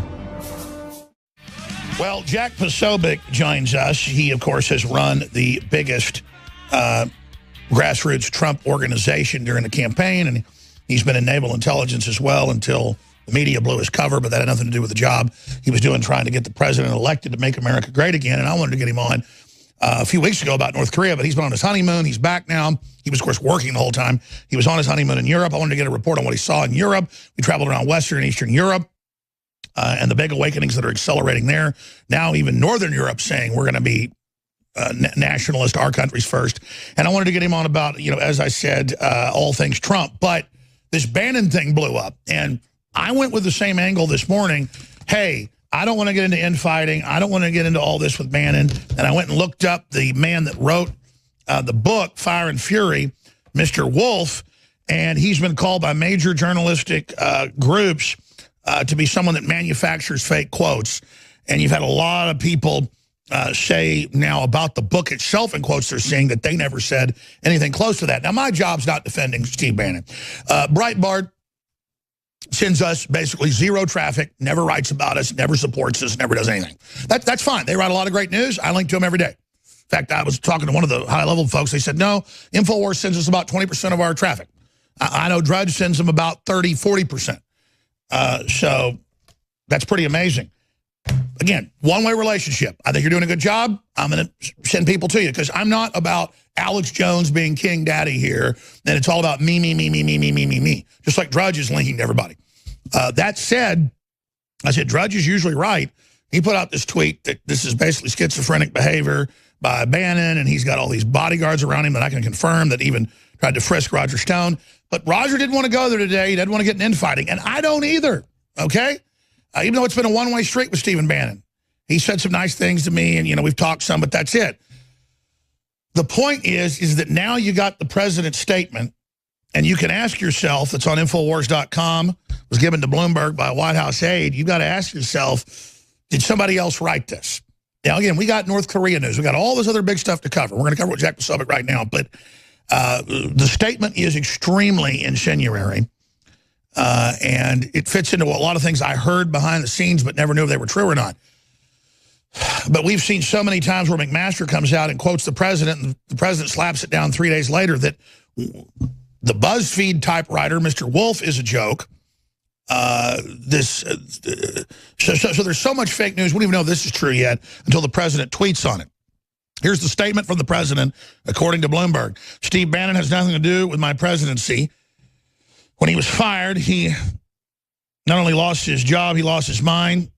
Steve was a staffer who worked for me after I'd already won the nomination, that's true, by defeating 17 candidates. Often described as the most talented field ever assembled, the Republican Party.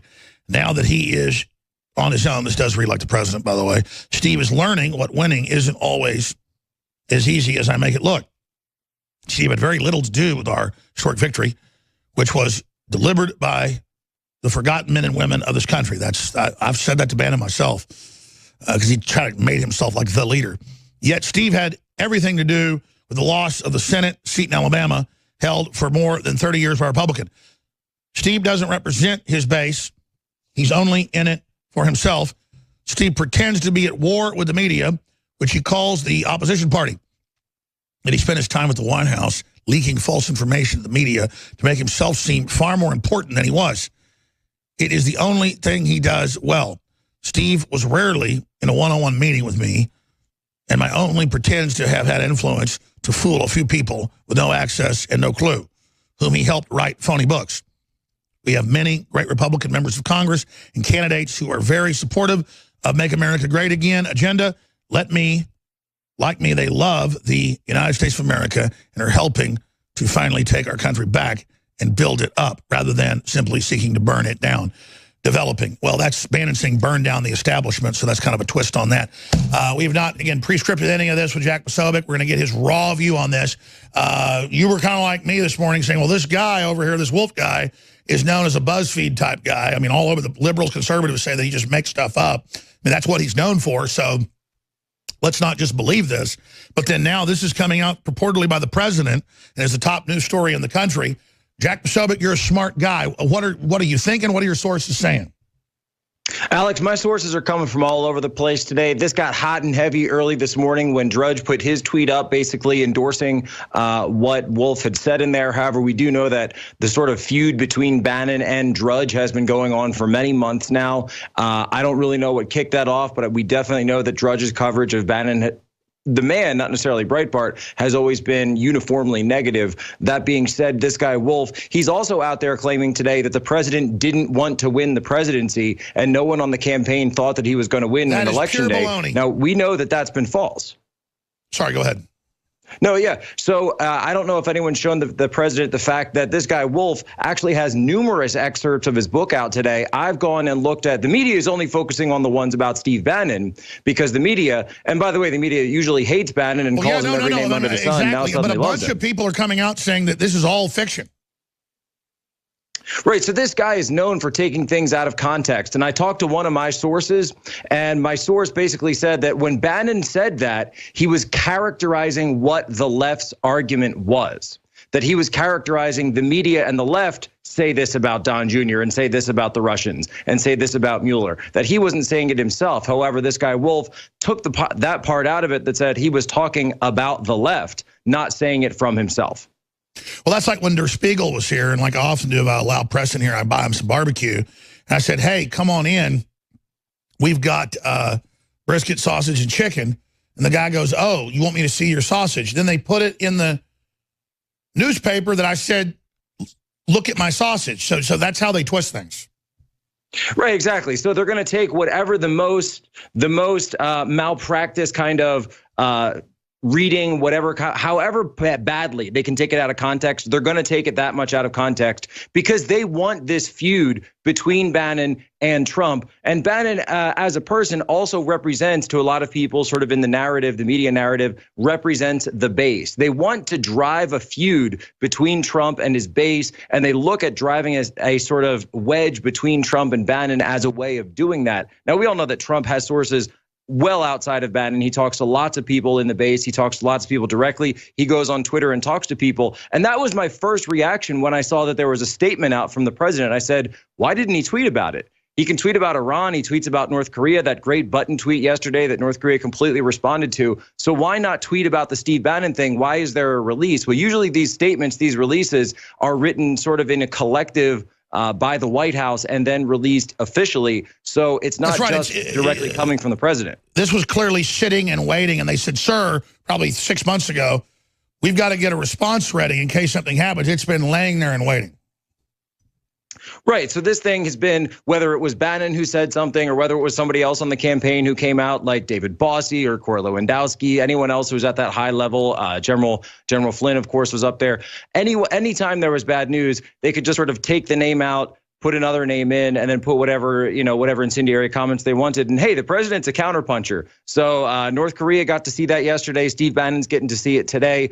But I think there's more to this story. And so my sources have told me that they're working diligently to get to the president to make sure that he understands everything that's going on with this story and to understand that they're trying to create a feud between the president and his allies outside of the White House. Absolutely. And I think there's a lot of added evidence to that, because Bloomberg gets it. I mean, this just appears, and it's not through the president. But I'll give Drudge credit when he talks about Bannon being paranoid. I've talked to not just Roger, who wants to say nice things, and I get it, that, Bannon is surrounded by basically. No, the bodyguards are real. I've had to go through the bodyguards myself with them. I've personally met his bodyguards. I've gone through them. I've seen his security retinue, and that's also a function of Bannon going to so many public events these days. He's out there everywhere, and there isn't anyone the deep state would want to take out more than Bannon at this point. So I can understand having the bodyguards, but these guys, they're serious guys. All right, let's shift gears with Jack Posobiec into North Korea and how our button's bigger than their button. I don't know, but Kim Jong-un is so manly, though. He's so powerful. I'm your host, Alex Jones. Jack Posobiec joins us right now. And during the break before we went live, he was making some really good points about this Michael Wolff, who's known by liberal and conservative journals as beyond BuzzFeed. When it comes to the fiction section. I have a statement from the First Lady saying they expect this book to be sold in the fiction section. So I'm not here to defend Bannon. I'm simply saying someone's trying to start a civil war. The deep state wants to distract people. But then Jack Posobiec laid it all out during this break, and I want him to repeat what he told me because it's absolutely true.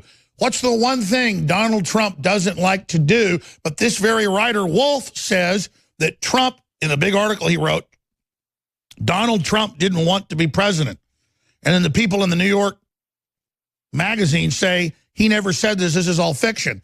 So again, we've got to throw all this out. And the president didn't tweet this.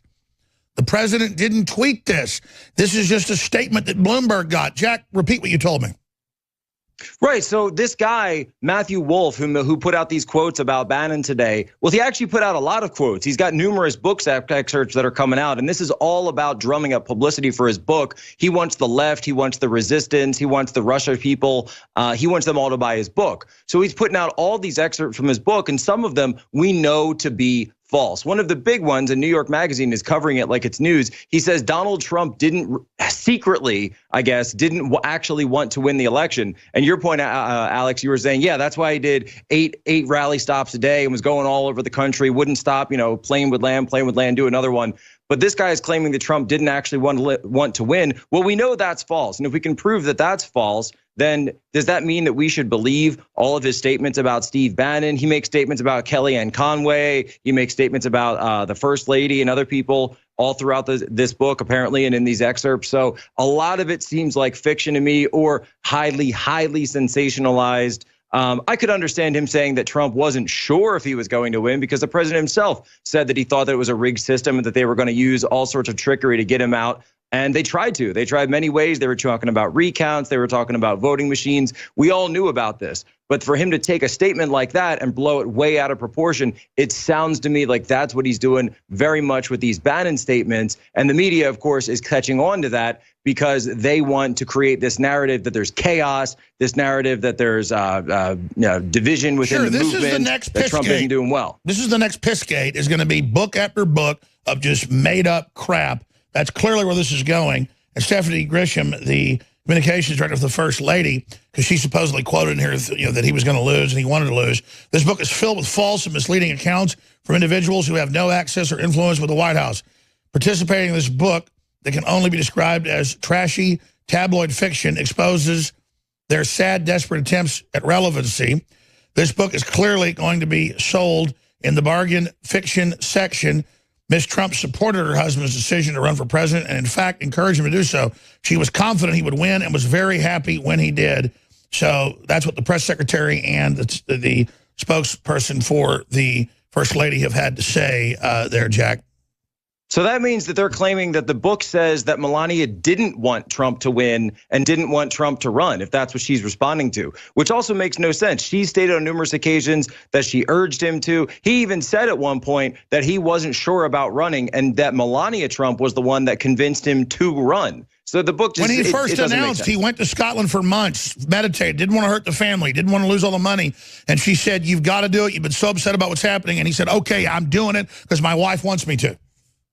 Yeah, he specifically quoted, he told the story of that it was watching the riots in Baltimore and Ferguson, the fires, the burning, the violence that was going on. And he said that it was watching that on TV that she pointed to that, Melania Trump pointed to that and said, something has changed in our country. But instead, they've got cartoon graphics. If you run now, you'll win. Instead, they've got cartoon graphics showing Kushner, Ivanka, Reince Priebus, and Bannon all celebrating.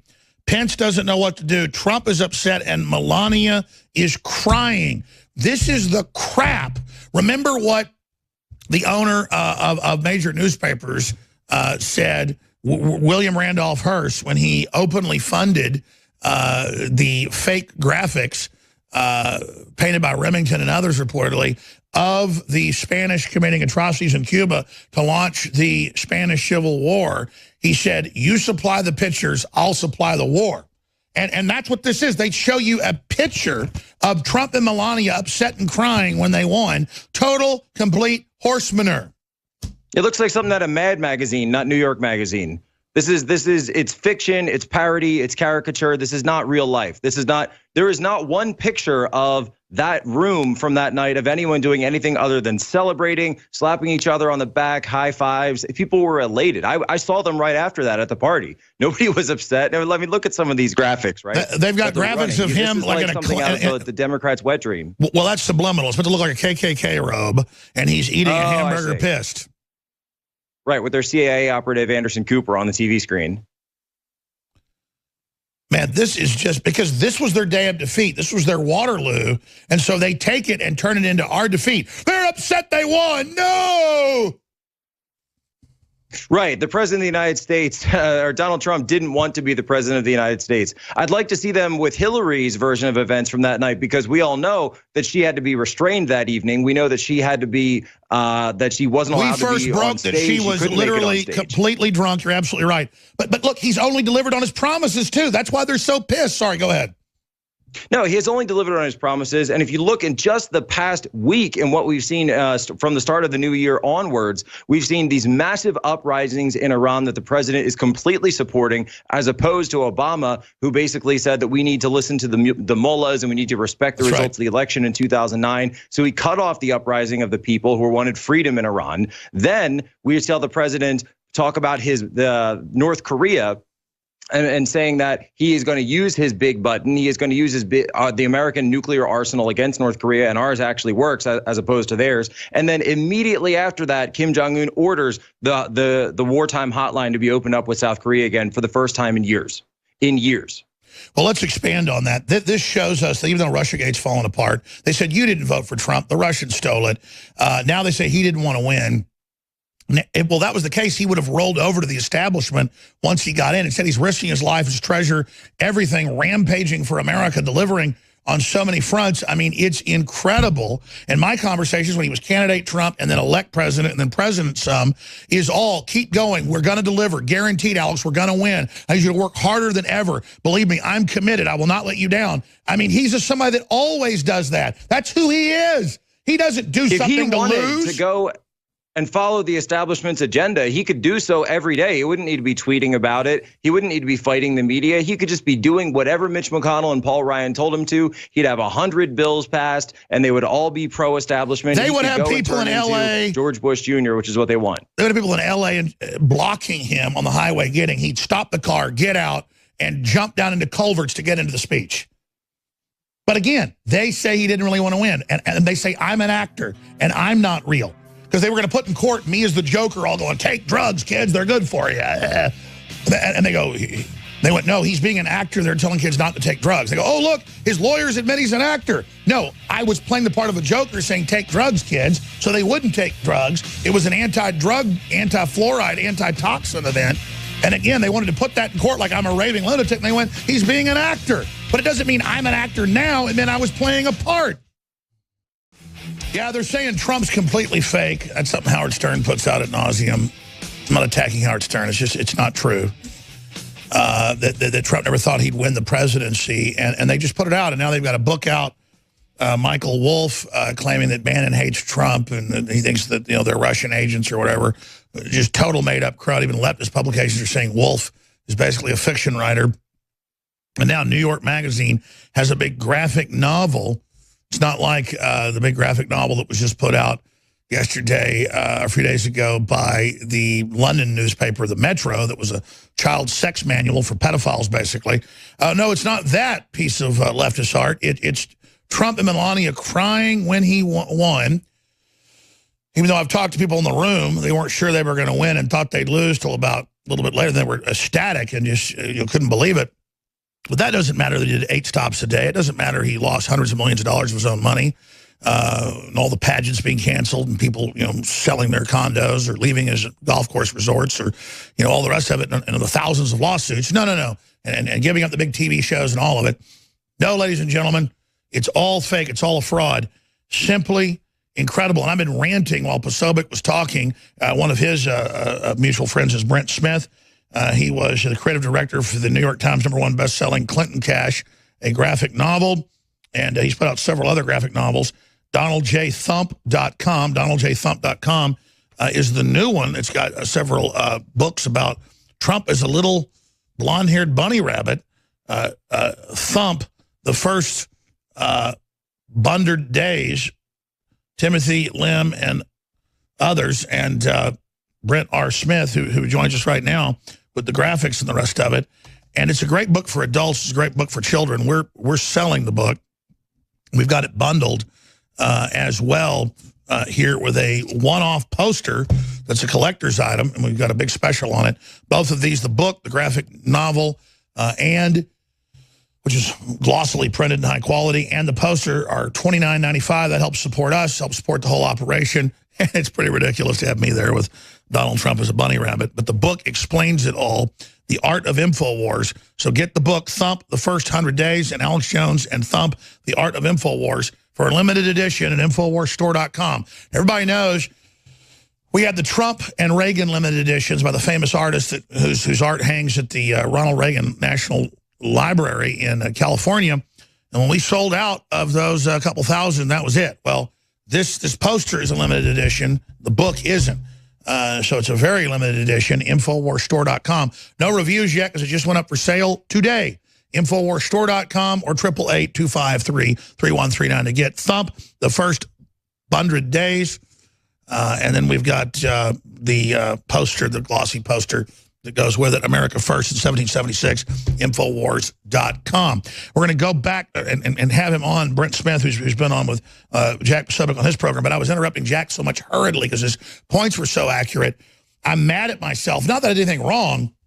I didn't instantly get it knowing fraudulent books like the PP Gate thing or how they do this historically with dirty tricks, the Democratic Party especially, how we saw them come out and attack Bannon to create the split, simultaneously launch through the book this other big article that Trump wanted to lose, and just more rolling out and more books coming. This is just an example of they're not giving up. They've signaled that, okay, we'll kind of have a honeymoon and back off, you've beaten us, but that they have no intention. Even the president over the holidays said, maybe I like the media, maybe we're going to work together. You know, we got the tax bill, my approval rating's way up despite their fake polls, but I think the signals they're never giving up, and all of us have to understand this is a fight for the keeps, especially as we continue to win. Jack Posobiec. Yeah, Alex, that's exactly what's going on. Is they've decided to come up with a new attack angle. It's a new year, looking at, I guess, season 2 in many ways, if you think of the Trump presidency as a television show. And I think that's how a lot of people have been conditioned to think about it. And they've come up with the new way to describe the whole thing, and that Bannon has flipped. And actually, some people, even on far, far left of this, are now saying that means Bannon is flipped and he's going to be working with Mueller. And they're really focusing on this treason statement, which to me doesn't honestly sound like something that Bannon would say. It sounds like something that one of these whole cloth believers in the Mueller Trump-Russia conspiracy theory would believe in. Well, no, I mean that's Bannon talking about the leftist, as you said, narrative, But again, it's not treason to meet with somebody who says they've got evidence of corruption of Hillary and the Russians, which is true. That's what you're supposed to do. Correct. Keep going. Sorry. No, and in fact, Hillary Clinton herself was we now learned later, was paying for that opposition research from none other than Fusion GPS. So for anyone to simply take the meeting was just a way to find out, hey, what's going on? What's the intelligence out there? How can we get it? This is how this works. Alex, I know you go through such a rigmarole for meeting with sources, for vetting sources, finding out what they have. I've got to do the same thing here in Washington, D.C., and it can be cutthroat. It can be deadly. It can be fatal at certain times. They want to come after you. They might want to try to meet you, set you up with somebody that's going to pump you with false information, or possibly even worse. So meeting with one of these sources, it's at the same time, you got to do it because otherwise you're not going to get the information. But you always have to make sure who you're meeting with. And that's what Trump Jr. was doing. There's nothing illegal about that because they're trying to prove collusion of a criminal conspiracy that didn't happen. Because 90% of warfare, as the Pentagon will tell you, is informational now. And that's who these operatives are. So it's all about who tries to tell the truth, who has a big track record of being right over and over and over and over again versus who's been caught lying over and over and over again, even in the WikiLeaks. We know the mainstream media are the bad guys. They're the fake media. Do we get set up sometimes? Do we get some things wrong? Yes. Quite frankly, it's rare. But it's, again, up to everybody to understand that and to celebrate media that's real. Now, let's bring on someone you've interviewed as well, Brent Smith, author of Thump, The First 100 Days. And we'll also talk about the free poster that comes along when you get the book, limited edition, InfoWarsStore.com. Explain to people about Thump and why this is an important book and how it ties into things. Hey, Alex, thanks for having me on. We really appreciate it. All of us are huge InfoWars supporters and fans, so it was great to partner up with you on the poster and the book bundle. Timothy Lim and Mark Pellegrini are the authors of Thump. Tim is the illustrator. Tim is a incredibly talented illustrator, audiologist by day, and a designer for Lucasfilm, Marvel, and Hasbro at night. Mark also is a writer for comic books, and they came to me probably about 6 months ago with the character of Thump. And I just thought to myself, this is brilliant. This is the ultimate juxtaposition of what everyone says about the president. They say that he's a racist, misogynist, sexist, bigoted, homophobic Nazi. So what better way to counter that than by turning him into an incredibly cute, lovable, fluffy little bunny? And the book retells the 2016 election from the time that Thump comes down the stairway at Thump Tower, and it ends with him swearing on the Lincoln Bible.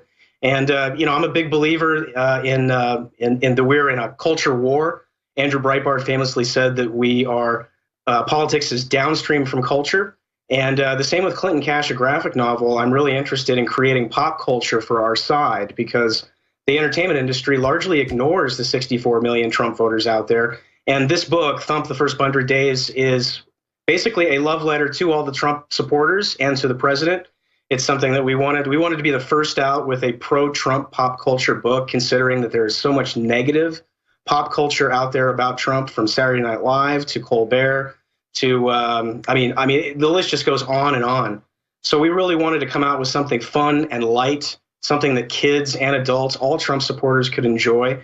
And the book is 50 plus pages of full color illustrations. And again, it retells the 2016 election with Trump cast as Donald J. Thump. And I got to say, your Robert Mueller deal, and all, I guess it looks like Robert Mueller is supposed to be Exxon, but that's T-Rex. That's right. That's Rex. Yes. That's right, Rex Tillerson. But it looks like Mueller, man.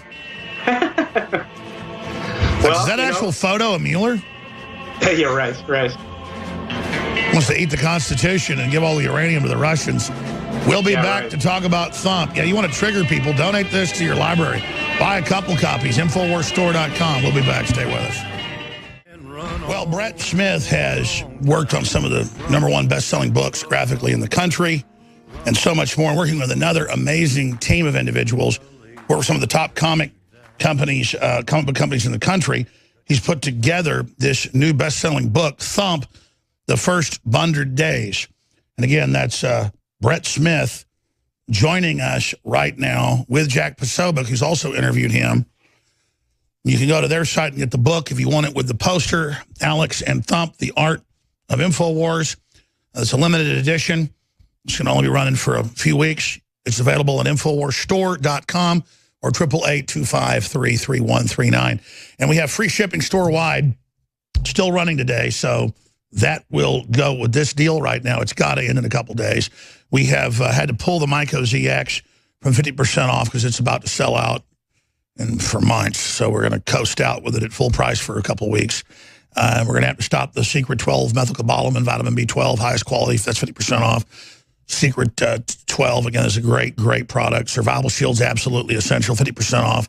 Supermel Vitality, amazing, 50% off. Colloidal Silver, 67% off. That is selling out. At current sales rates, it'll be sold out in 48 hours. I'm pulling the special today so we can coast out for a week or so. More doesn't come in for, till the end of February, I was told, so almost 2 months.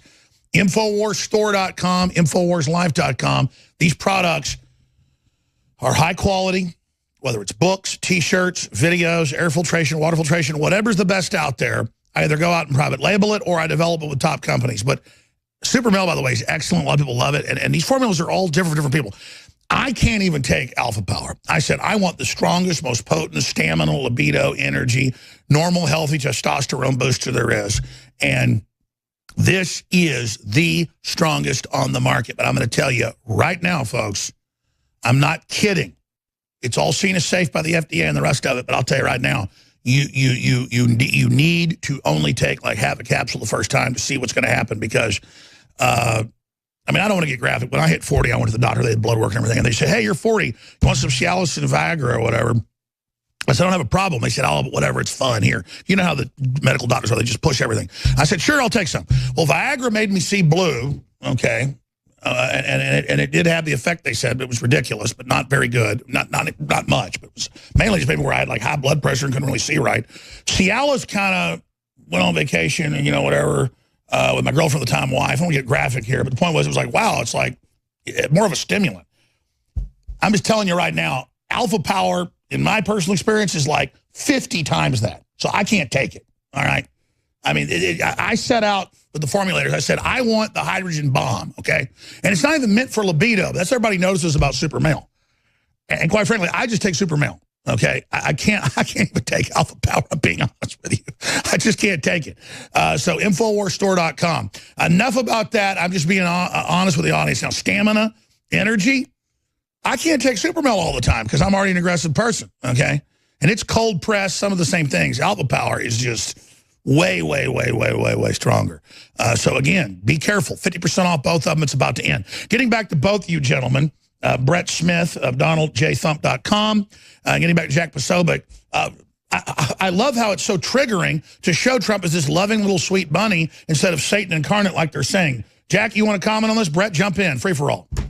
Yeah, actually, so my wife and I got to read a copy of the book that Brett had sent to us, and we thought it was hilarious the way they went through it and some of the rhymes that you use in it and a lot of the pictures, because it actually breaks free of the mainstream media's narrative on Trump and shows you what he's trying to do and what he's trying to accomplish and the people that are against him. And it's done like Dr. Seuss, where it's got that fun rhyming structure to it. It's actually hilarious. I was cracking up reading the whole book. My wife was cracking up. And it's something that you could show to someone who's younger to try to get them to understand the president, and they would love it, as opposed to, you know, putting on the news or putting on any of these other things. You turn on the TV or put on any social media any of these days, and it's all anti-Trump. It's attacking Trump. It's everything you can to make you hate Trump. But this shows that, no, actually, he's trying to help people. He's trying to do a good thing for his country. These people are just haters. They're sniveling, filthy canards, and they all lie about him. And this is just a great way to show people and put it into that package. And it's funny, too. You laugh while you're reading it.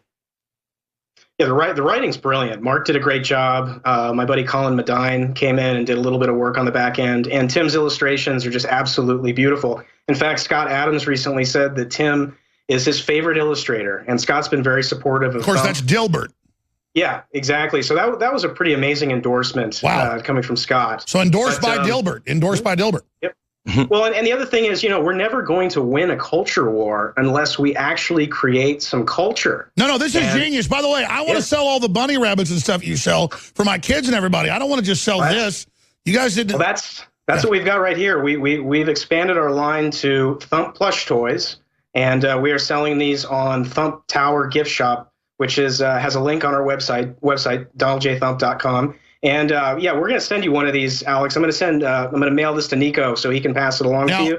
And are you going to do one where Thump is scared of Richard Gere? Okay, yeah, we're getting into kind of crazy territory there. Okay, I'm just joking. I apologize. No, I meant because he's a rabbit, not a gerbil. Come on, man. I'm sorry. I'm being bad. I apologize. See, once I start, it's I can't. Okay, seriously though, I want to sell the bunny rabbits. I want to sell the full line. I want to sell the full line at InfoWarsStore.com. You got it. And I'll talk to Nico and we'll work something out. Alex, you know, you and I should talk also about doing a graphic novel ourselves. I think that. You know, it was Bannon who hired me to do Clinton Cash, a graphic novel, which ended up being a New York Times #1 bestseller. Let's do it. And I really think that there is, you know, if you want to communicate to young people and if we want to red pill the youth of this country, we can't be talking to them with political ads, white papers, and political speeches. We've got to be communicating to them via movies, TV, graphic novels, comics, animation. We've got to use all of the subversive stuff, the subversive mediums that the left has used. Exactly. We only engage in news straight up, being honest, we're libertarians or nationalists or patriots. They sneak around and literally hide it in elementary school stuff, everything. Absolutely. Absolutely. I mean, from media to tech to the entertainment industry to education, you've got that crazy video of that teacher that's got the squirt gun. Die. Exactly. So I'm thinking to myself, that's what's great about Thump as well, is that parents can use Thump to talk to their kids about Trump, and they can say, no, you know, Thump is a good guy. You know, he's the hero that we need. You know, he represents the president, and your parents are not evil for supporting him, and he is not going to ruin the world. So, I mean, that's the other reason why we did. And like an Easter bunny, he brings little eggs of tax cuts and sovereignty and optimism and free speech. Yeah, we're going to be working on our sequel to Thump here pretty quick, and it was great that we got the tax cuts because that gives us a really wonderful third act, you know, to come back. He doubles the $4,000 the child tax credit. That's a golden egg. So Thump's going to be laying golden eggs. Yes, for the foreseeable future, absolutely. That's the plan, and we'd love to partner up with you on Thump. Let's do it as well as on some other projects. So you and I should definitely talk. Absolutely, Jack Posobiec, you want to comment on Thump? Well, one thing I like about it is your comment as well about how we have to win this through culture. You know, Alex, you were talking earlier about how you've done pieces where it was you doing acting and performing in a role that isn't meant to be literal, but we know it's still sending that cultural message forward. The same way a comic can put a cultural message forward, in the sense that anyone will be more receptive to it because they have, this is just a comic book, or this is just a graphic novel, this is just a children's picture book, right? And the same way that I've seen, Alex, you use songs so many times, or people try to use a song to attack you, and they say, oh, we're gonna tear down Jones, we're gonna tear down Infowars with this song, and you turn it and you actually make it into a positive, because that's how we use culture, that's how we have fun, and honestly, that is the tools that we're gonna use so often. Trump himself uses humor so many times. The media, they like to try to take his jokes out of context and say he's being literal. We know he's not being literal. We know he's using humor. Sure, and you've also noticed we've got to use context. They use like all the late night comics that are really teleprompter readers, posing as comics, posing as news reporters, putting out fake news. And then when we criticize them, they go, oh, you're just criticizing a comic, but that's not what they're doing. And then when we put out something like a comic book or something, I've seen them do it to you, they go, oh, the people that make comics. But they're the ones bombarding our kids with crap like Joe Camel, right through to, you know, comic books about Heather having 2 mommies or whatever. Yeah, there's a ton of stuff on the left when it comes to pop culture. And like I said, they've been doing it for nearly 40 years, for as long as I've been alive. And it's all about subversion. Yuri Brezhnev talked about this back in the 80s, about how the Soviets knew that they could never defeat us in a hot war. But one of the things that they knew that they could do would be to subvert the culture from within and to turn everybody within. And Sun Tzu said that subversion is the highest form of warfare because you don't have to raise a standing army. What we need to do on our side is get more creative and start utilizing creatives who are right of center and conservatives who are creatives, and start creating some wonderful, magnificent. No, you're right. That's the next revolution. That's the missing link. That's the missing gap. That is the Rosetta Stone. We'll be back. Roger Stone's coming up in about 5 minutes to take over the rest of this hour. I'm going to ride shotgun some with him and Brett Smith, Jack Posobiec, especially Jack Posobiec. Like Jack Posobiec, I interrupt him so much. And it's not a neurotic thing where I want to dominate somebody and take over my own show. I want them on. They get me so excited that my brain starts going, oh, that's true, and I want to add this, and you're right. I want to just say that what they're saying is true because now I've got 20 pieces of evidence that they're right. And then I start realizing that I didn't see that part, and then I get it's thought-provoking. He provokes my thought. But here's the good news. If I wasn't obnoxious and if I didn't have all this energy, we wouldn't have Infowars. And now we've got all these other great reporters and people. So I know I'm an obnoxious catalyst, but I just want to explain. People get mad at me interrupting. It's always the best guest I do it with because I get excited. Well, thank God I'm not in a coma. And it hit me that I've always turned down these book deals and all this stuff because I could just do talk radio and dominate on the internet. But now they're censoring us so bad. We're still reaching a lot of people because of the Streisand effect. They're having congressional hearings saying, shut us down, shut us up. And I'm seeing them take our sponsors, get us here. And I can get the audience to bring us the funding, but it's, you know, I don't want to encourage the enemy, but it's getting harder. So now I'm going, oh, okay, I just went ahead and took that giant book deal, one of the top writers. Once it's announced, it's absolutely huge. That deal's going. And I got all these other giant. I said, you know what, I'll go ahead and do the movie deals. All this, because I could go reach, you know, all these people every day and not be censored as bad. Well, if I can reach 10 million people every day or 5 million, instead of spending 6 months to make a big film or do a Netflix series, I would turn it down. But now they're forcing me to grow tentacles, which has always been a good thing, which has happened before. So that's exactly what our guests are talking about. We only got about 3 minutes left. I appreciate you both, Brett Smith and, of course, Jack Posobiec. Let's get a final comment from Jack and then from Brett. Alex, just to kind of jump in with some breaking news that we've heard, we were talking before about that piece, that book that's coming out about Steve Bannon, but also really about the campaign. There are other people now disputing comments that were made that are attributed to them in it. Katie Walsh is one of them, who was part of their president's transition team in the White House. She's saying, quite frankly, that I never said the comments that were attributed to me in this book. They are manufactured. I don't know where they came from. Tom Barrack is?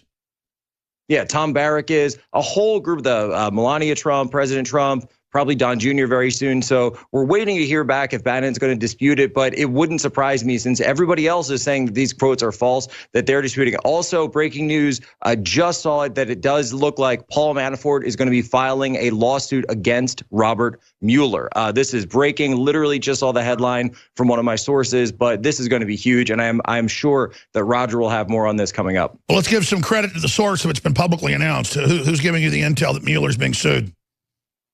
I'm getting it from one of my White House sources. Can't quite give a name, but one of my White House sources. Okay, I thought you said, okay, I thought. Oh, there you go. Now it's out. Okay, it is up. Manafort sues Mueller in Russia probe.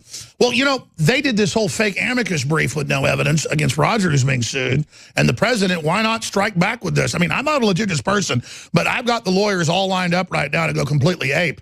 I just am not litigious, but I think it's one of the final buttons I got to push. What do you think, Posobiec? I think this is exactly it. We've got to go and force them to get into litigation, because what they realized is that this is going to open a discovery process. So this is going to open up. I have to look at the details of what specifically the lawsuit is for, but it's going to open up a counter judicial process, a counter legal process that Mueller is going to have to follow if he wants his own legal process to be played out. So we're going to get into what evidence does he have on Manafort, because he hasn't been able to show that in any other way. Isn't it great to finally fight back? That's what's happening. We're fighting back. Brent Smith, Yes, thank you so much for joining us with the new book available at InfoWarsStore.com. 50 seconds. We're in a culture war, and we're not only in a culture war, but we're also in a pop culture war, and we need to be creating more pop culture out there on the right. And so I encourage everybody to support right-of-center pop culture forays like Thump, and like some of the other projects that we have in the wheelhouse. If you want to get the Thump plushie, you can go to Thump Tower gift shop, and you can get the link there at donaldjthump.com. And thank you so much, Alex, for having us on. We really appreciate it, and we'll get you some bunnies so you can add just these so you know what I do. I trolled the media to get your bunny a bunch of attention with that comment about Hollywood. We need to get one for your desk, man, so we can sit there and remind everybody of how awesome our pop culture is. I need to personally order 7 18-wheelers of these, okay? Let's face it, this is what we need to fund the info war, is a rabbit. They get mad I sell supplements. Imagine I'm selling a blonde-haired rabbit. There's nothing more triggering than a racist rabbit. Ladies and gentlemen, it's the 4th hour. Roger Stone is sliding into the cockpit here to take you to the rest of the hour. And as soon as he's ready, I'll punch out of my ejection seat and get on the next level. But here it is. Manafort sues Mueller in Russia probe. Yeah, they've got the Democrats, Obama's law firm, just suing Roger Stone and others, the president, for no reason. Well, Manafort, the former Trump campaign chairman, indicted on money laundering and other charges, filed a lawsuit challenging the broad authority of Special Counsel Robert Mueller and alleging the Justice Department violated the law in appointing Mueller. Well, even CNN admits that he took stuff that wasn't in warrants, lied, did stuff never before seen. The suit brought Wednesday by U.S. District Court in Washington, where Manafort, another former Trump campaign aide, are charged, challenges Mueller's decision to charge Manafort with alleged crimes they say have nothing to do with the 2016 campaign, but rather relate to lucrative lobbying work Manafort and his deputy did for a Russian-friendly government in Ukraine. That work ended in 2014 and dates back more than 10 years. The suit says Manafort and his deputy, Rick Gates, deny the allegations and the charges. Well, I could be a fake news reader, couldn't I, if I would actually apply myself? The legal action represents a new tack in a broad effort of supporters of the president to push back on the special counsel. Some Republicans have begun to publicly calling for Mueller's probe to be shut down. Manafort attorneys echoed the president's criticism that Mueller's investigation into Russia meddling in 2016 election is pursuing crimes that never happened, and are crimes of process, I would add. The Manafort lawsuit alleges Deputy Attorney General Rod Rosenstein and Mueller have unlawfully exceeded the authority allowed under the law governing special counsel appointments. The lawsuit contends that the order Rosenstein signed to appoint Mueller exceeds the scope of Mr. Rosenstein's authority to appoint special counsel, as well as special restrictions on the scope of such appointments. The focus is on a part of Rosenstein's order that says Mueller may investigate, quote, any matters that arose or may arise directly from the investigation. It doesn't get broader than that, ladies and gentlemen. The Manafort lawyers say this goes beyond what the law allows Rosenstein to empower Mueller to do. As I've said, is Mueller a king? Is he a god, separate from the three branches of government? A magical palantir, able to look into all private doings and indict whoever he wishes with a jury that witnesses are now reporting looks like a Bernie Sanders met a Black Lives Matter event. 20 jurors, 9 white, 11 black, all ultra-liberal. The Rosenstein order gives Mueller carte blanche to investigate and pursue criminal charges in connection with anything he stumbles across while investigating, no matter how remote from the specific matter identified as the subject of the appointment order, the lawsuit says. Manafort and Gates face a total of 12 criminal charges related to money laundering and failure to file federal disclosures. Both Manafort and Gates have pled not guilty and are scheduled to appear again before the judge in the criminal case January 16th. Joining us now from the Infowars.com news studios in sunny Florida is Roger Stone. Roger, how the worm turns now that America finally found teeth and isn't intimidated by the rogue elements of the central government, the deep state, and the whoremongering, imploding cesspit that is the mainstream used enema. Well, Alex, look, I think the forces of atheistic, godless globalism are in retreat. And it shows how completely instant and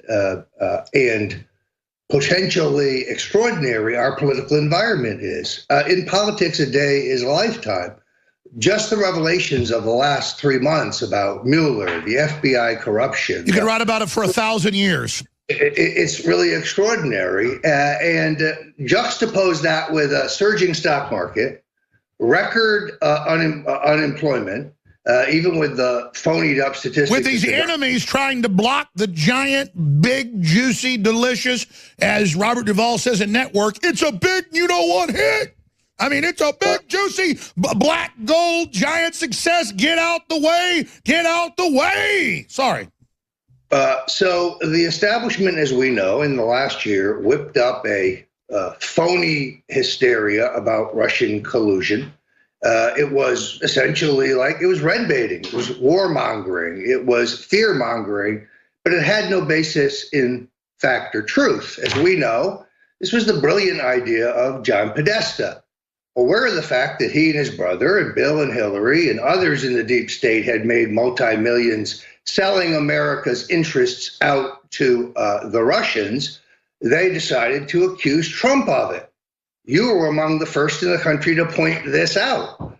And it was brilliant. Their handmaidens, their pearl clutchers in the mainstream media seized that fake narrative. Let's remember, John Podesta actually publicly called for the Electoral College before they met to seat the president, essentially, to be briefed on quote unquote Russian collusion. There was none then. It would have been a very short briefing. It was a bluff. And there could be none today. There's no case today. So what you have here is a phony, whipped up hysteria. Sure, and our audience knows that. I mean, my God, they just say in Congress, I am a Russian agent. It's ridiculous. Well, but here is the larger point. The entire politics changed when the president issued the executive order, which is a blueprint for the roll-up of the traitors and the crooks and the Wall Street scamsters. And the potbelly pedophiles. And the child traffickers and the pedophiles. And the deep staters who have made mega millions. If you want to see the smaller version of this, the test case, I believe it is Saudi Arabia. If the deep state thought no, exactly, that was the successful beta test. But here's the problem: Keith Olbermann said we're all Russian scum. He said we're at war with Russian scum. But they've about lost. to be handed over to scum who are beholden to scum, Russian scum. But again, Roger, these are the globalists that hate America telling us we're Russian scum. Sorry, go ahead. I'm sorry. I just, how does a man do Twitter when he's most likely in a straitjacket? I mean, Keith Olbermann is the ultimate tinfoil hat, crazy left-wing conspiracist. He never wants to argue about facts. He just likes to call names. That's why I believe he's probably unemployable by any real network. In any event, let's not boost his name ID any further. They lost that fight, Alex. We're on to a whole new thing. You see, they thought that the president may not have been on to them and their entire network. They have done everything humanly possible to cozy up to him, but not embrace his policies, but attempt to dilute his policies. Sure, get close enough to stab him in the back. Exactly. The president, who has never governed before and doesn't really, in many cases, know and is not told by his handlers the pedigree of some of the people he's lunching with, that he's meeting with. You will recall, Alex, that was a time, very early on when he had lunch with a well-known attorney who turned out to be the chairman of the Council on Foreign Relations. And I asked him why he did that. Richard N. Haas. He says, yeah, I know Dick from he used to hang around trying to pick up models and stuff. He's the head of what? You see, in other words, they try to burrow their way in. Haas was rumored to be headed to the State Department, and that did not happen. Hey, you don't have to tell me about infiltration. I've got a small operation, and we've been infiltrated at least 5 times. So I know about it. Believe me, I can't imagine how the president does it. That's why sitting back watching the president, I'm just in awe. Even though he's not done some things he said he would, he's just overperforming everything else. And I'm just like, thank Jesus. We'll be back. I see the trolls. They don't just pose as left-wing operatives. They pose as liberty people, and they go on and, oh, Trump's fake. Oh, he's not doing this. Oh, he's blah, blah, blah. It's all horse manure. There's not just evil in the world. This is the real restoration of the republic. Why would powerful interests just want to gut the country and bankrupt everything and make people poor to control them? That's sick, leftist, communist, globalist, Soros crap. Doesn't mean the elites that are fighting with the people to bring back prosperity are perfect. It just means they're not totally out to get you. And it's like Trump put out in this statement about banning. He goes, we don't want to burn the country down. We want to just bring back prosperity. And I've never been anti-government. I'm anti-constitutional government. And I'm seeing the direction we're going as being really good. But since I mentioned Oberman, here he is in the original video. He's now lost the funding because people weren't watching it. This was his first video, though. And it got 1.64 million views, so 1,600,000 views. He says, we are at war with Russia. They are finalizing their coup. POTUS must declassify all permanent information now.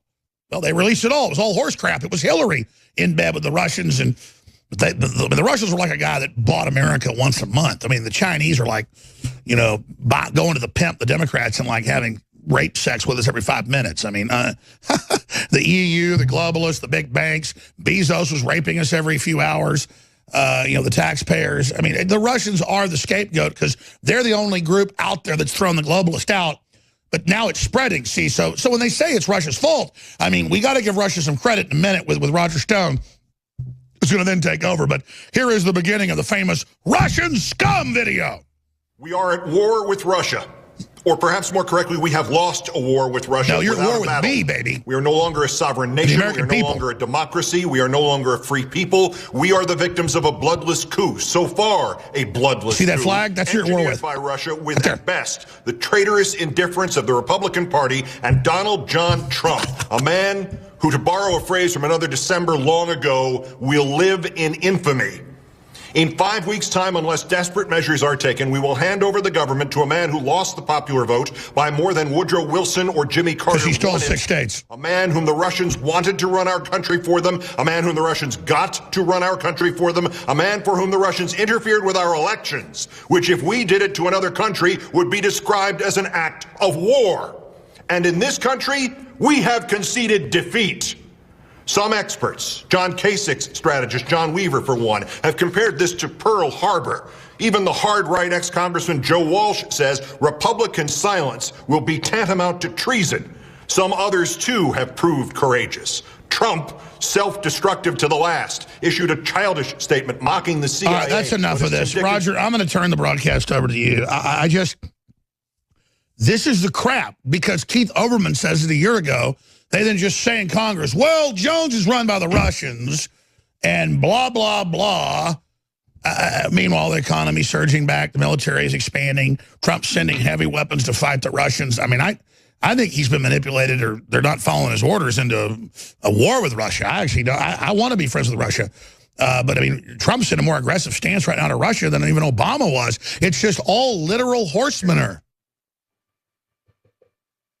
Roger? I'm sorry, Alex. We had a little audio problem there again. I think we have now corrected it. So I'm just saying, you just heard over. I mean, could you hear Overman? Yeah, your audio's up too high. This guy is the epitome of the loony left. Here's the point. The Trump administration is now giving lethal weapons to the Ukrainians with which they will kill Russians. So the idea that the Trump foreign policy would be to roll over for Vladimir Putin is already proved to be false. All of the Russia policies by the Trump administration have angered Putin. So the charge that the Russians owned him have been disproved in the arena of our U.S. foreign policy. No, I agree, but I don't want the left bullying us into war with Russia when Russia is not expanding. It was Soros overthrowing Ukraine 4 years ago that started all this. Agreed, but I also have no interest in fighting the last war. What I'm telling you is something different, which is stage one, Russian collusion. This is over. They have failed to prove their case.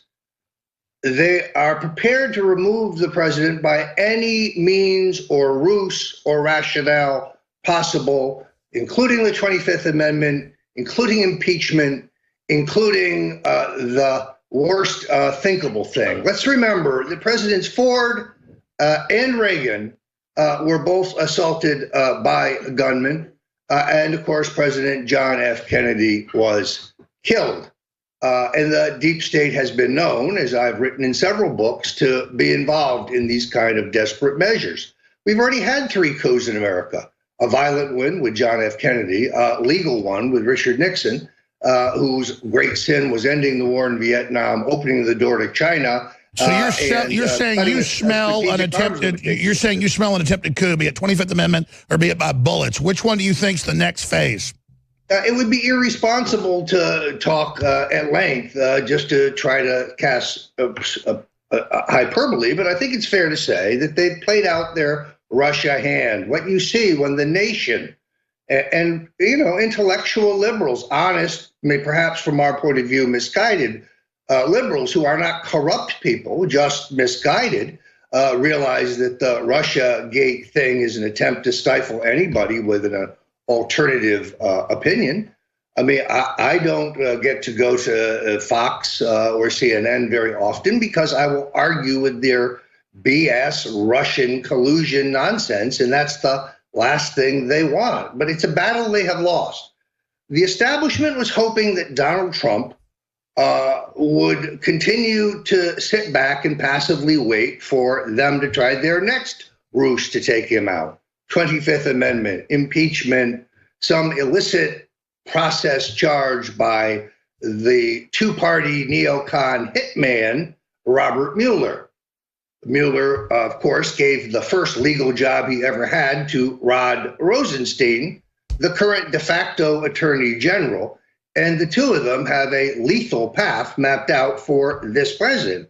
But the president, when he issued the executive order, they understood the jig was up, meaning they understand Trump not only understands who they are, what they do, and he's ready to go to war with them.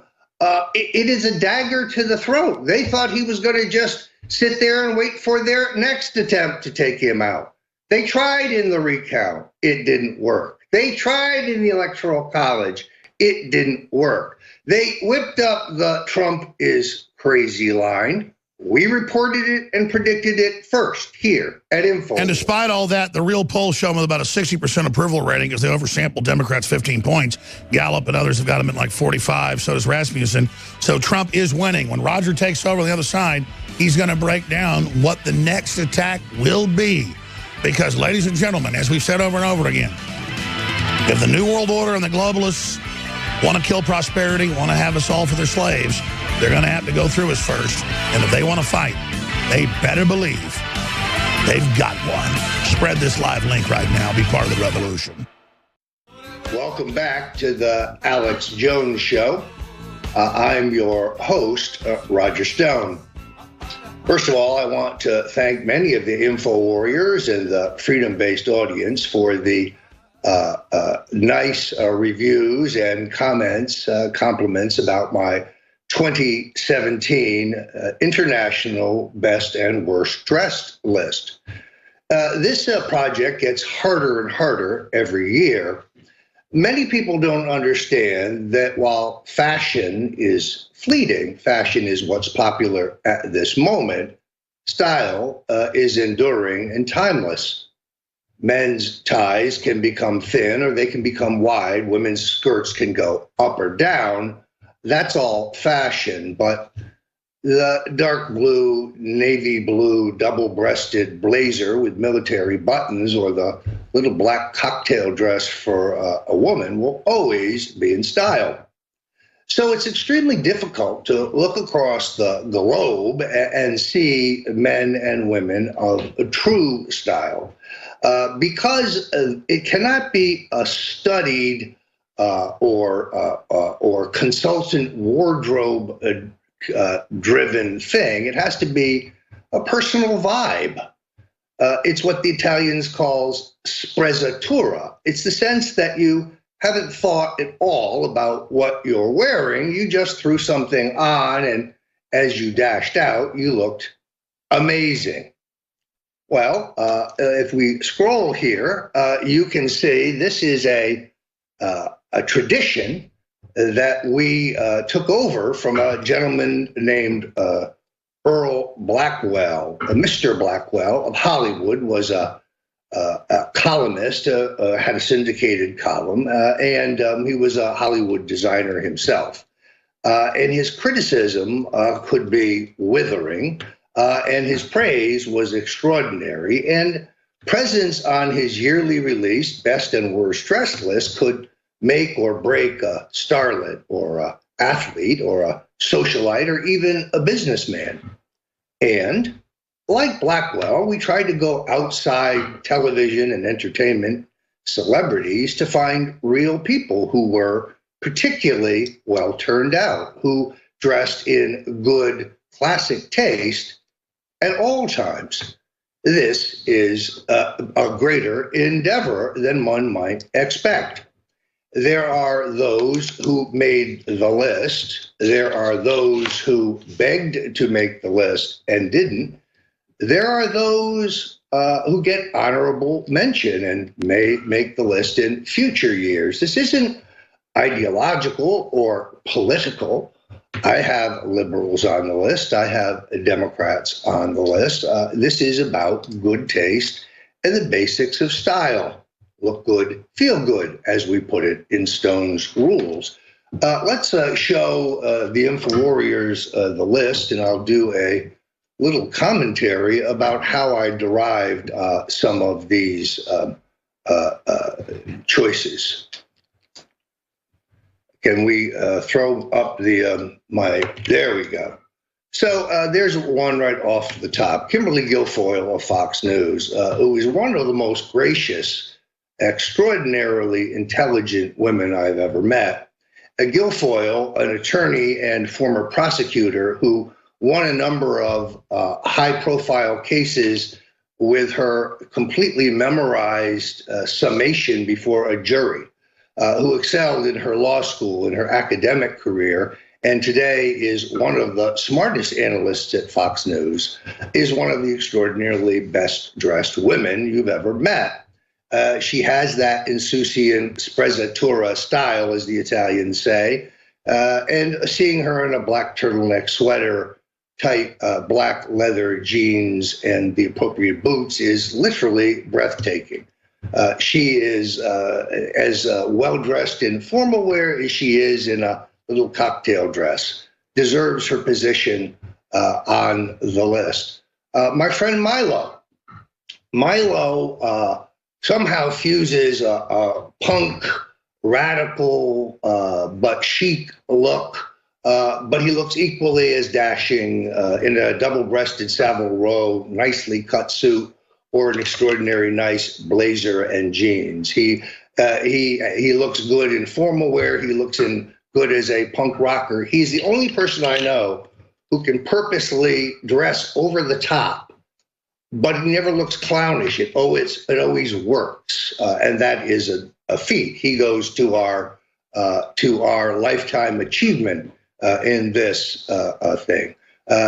So the list includes James Rosen of Fox News, particularly well-dressed.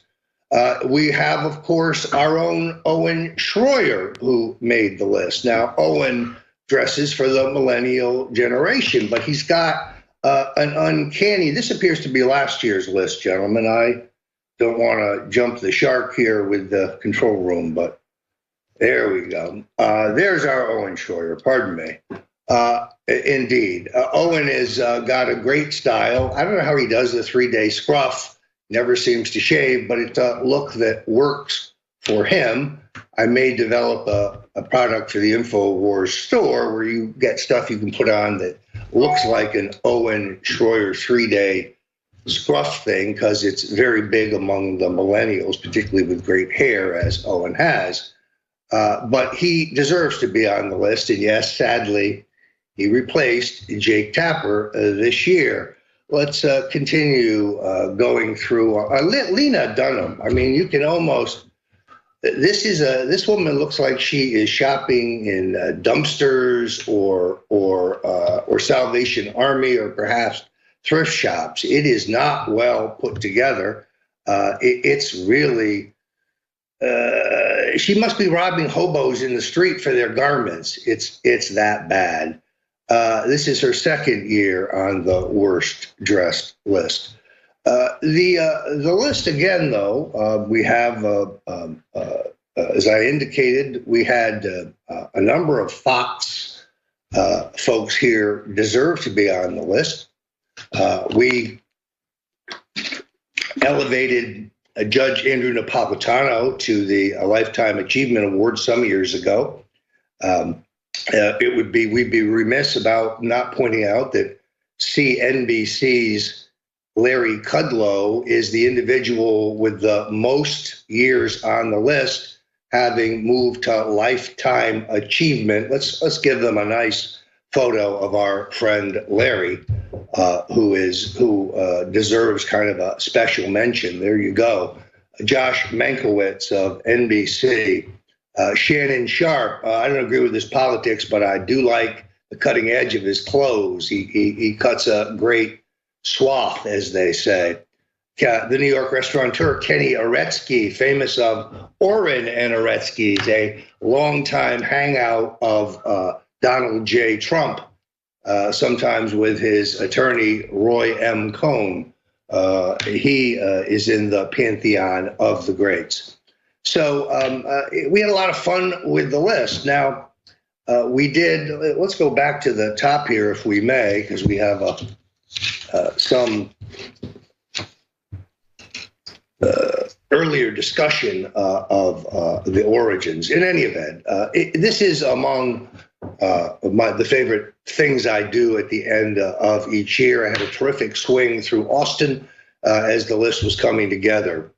My arm still hurts from Owen, ringing it. In any event, you are on the Alex Jones Show. Good time to remind you that the expansion, this broadcast, the War Room every day, is only possible if you support the Infowars store and the Infowar. We don't have any fat cats writing big checks for us. We have to count on you. So please, the time is now. We are on the march. Help us put this one away. The globalist scum are in retreat. Let's seal the deal. Please come patronize us today.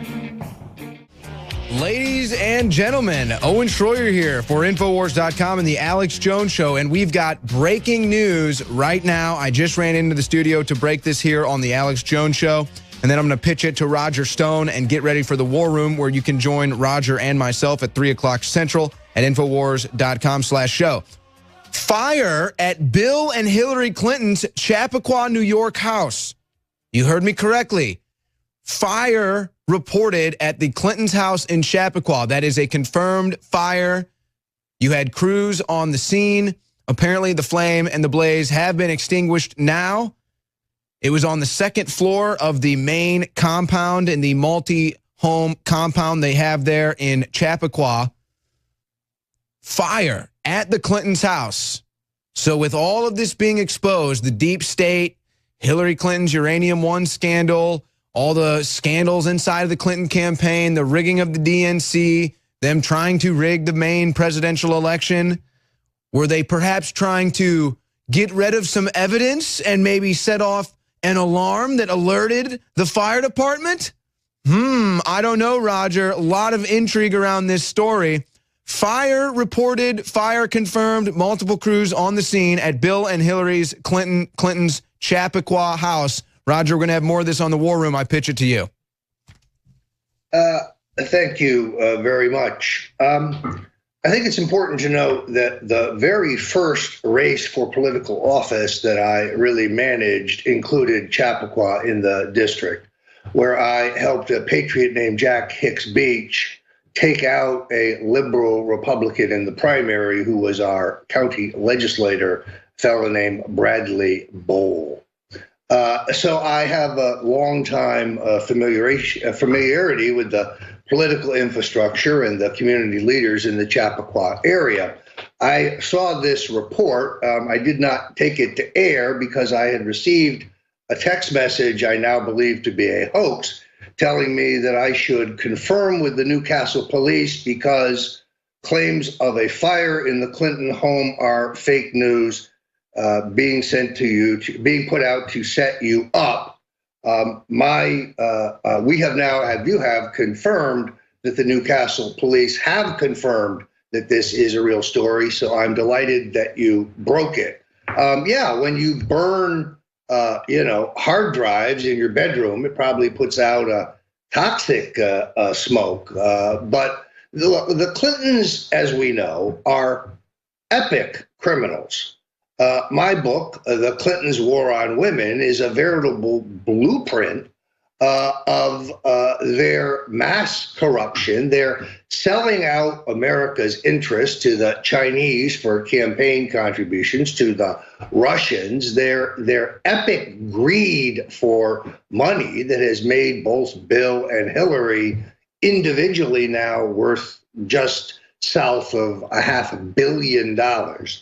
Their greedy, nasty, entitled daughter being paid $6 million a year by the Clinton Foundation, whose lavish multi-million-dollar wedding paid for by the Clinton Foundation, because she is an officer of the Clinton Foundation. She's, in my view, a co-conspirator in what is one of the greatest scams in American history. The Clinton Foundation is not a charity, it's a slush fund for grifters.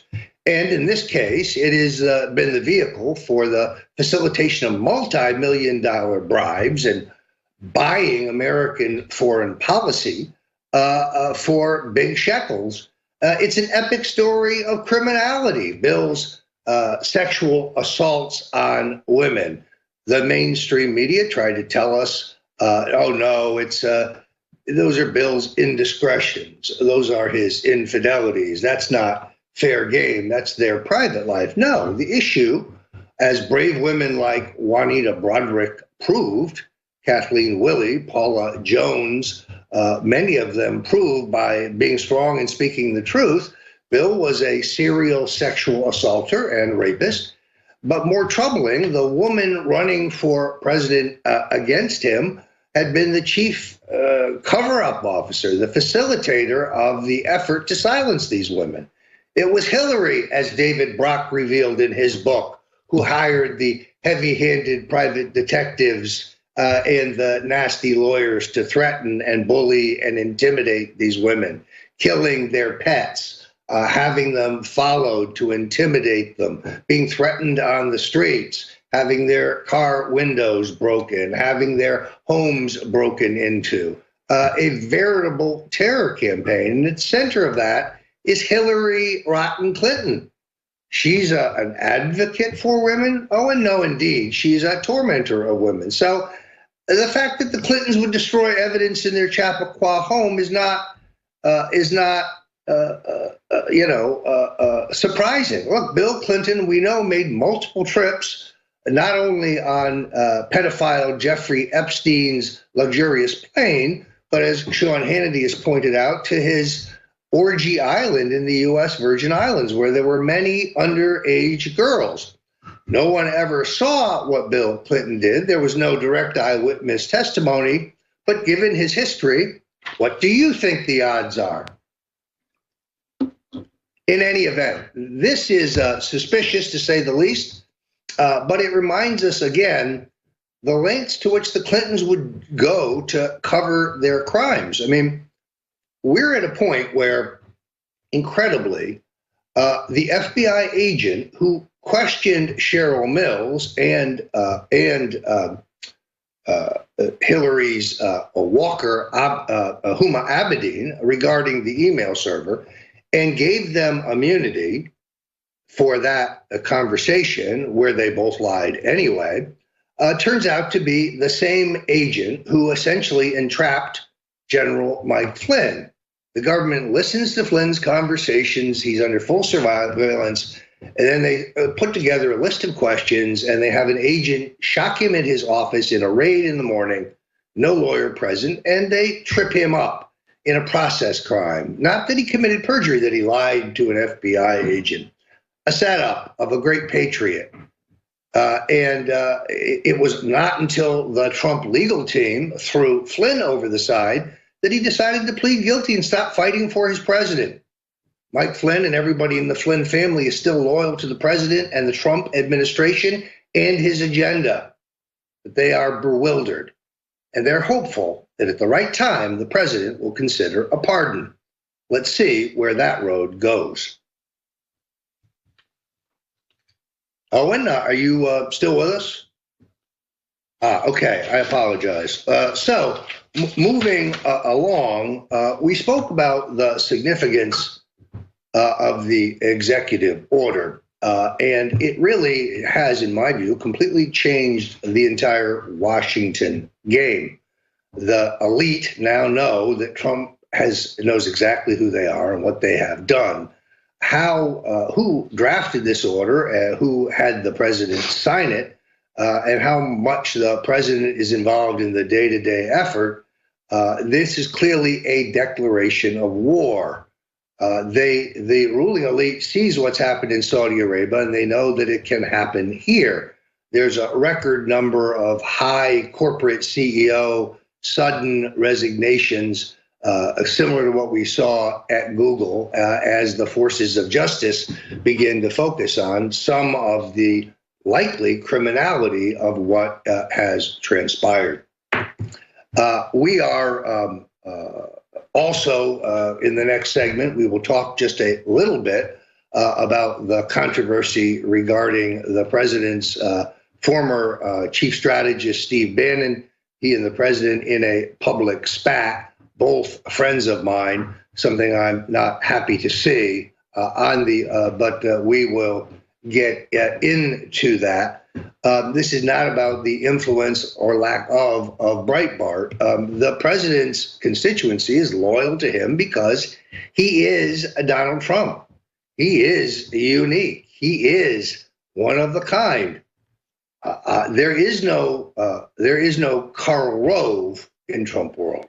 Certainly never me, and not Steve Bannon. He is fun to work for. He likes to hear your advice. Once in a while, he even listens to some of it or incorporates it in what he's going to do. But he's freewheeling. He's independent. He's very confident, and he loves, he loves the game of public relations and the high stakes of politics. And he's proving to be much better at it than the elites and the mainstream media ever considered. In the meantime, the number one force out there that is supporting him and his agenda is Infowars, which is why I ask you again to hit the Infowars store. Look at the T-shirts particularly. Some of these Trump T-shirts are must-gets. Help us out. We are the tip of the spear.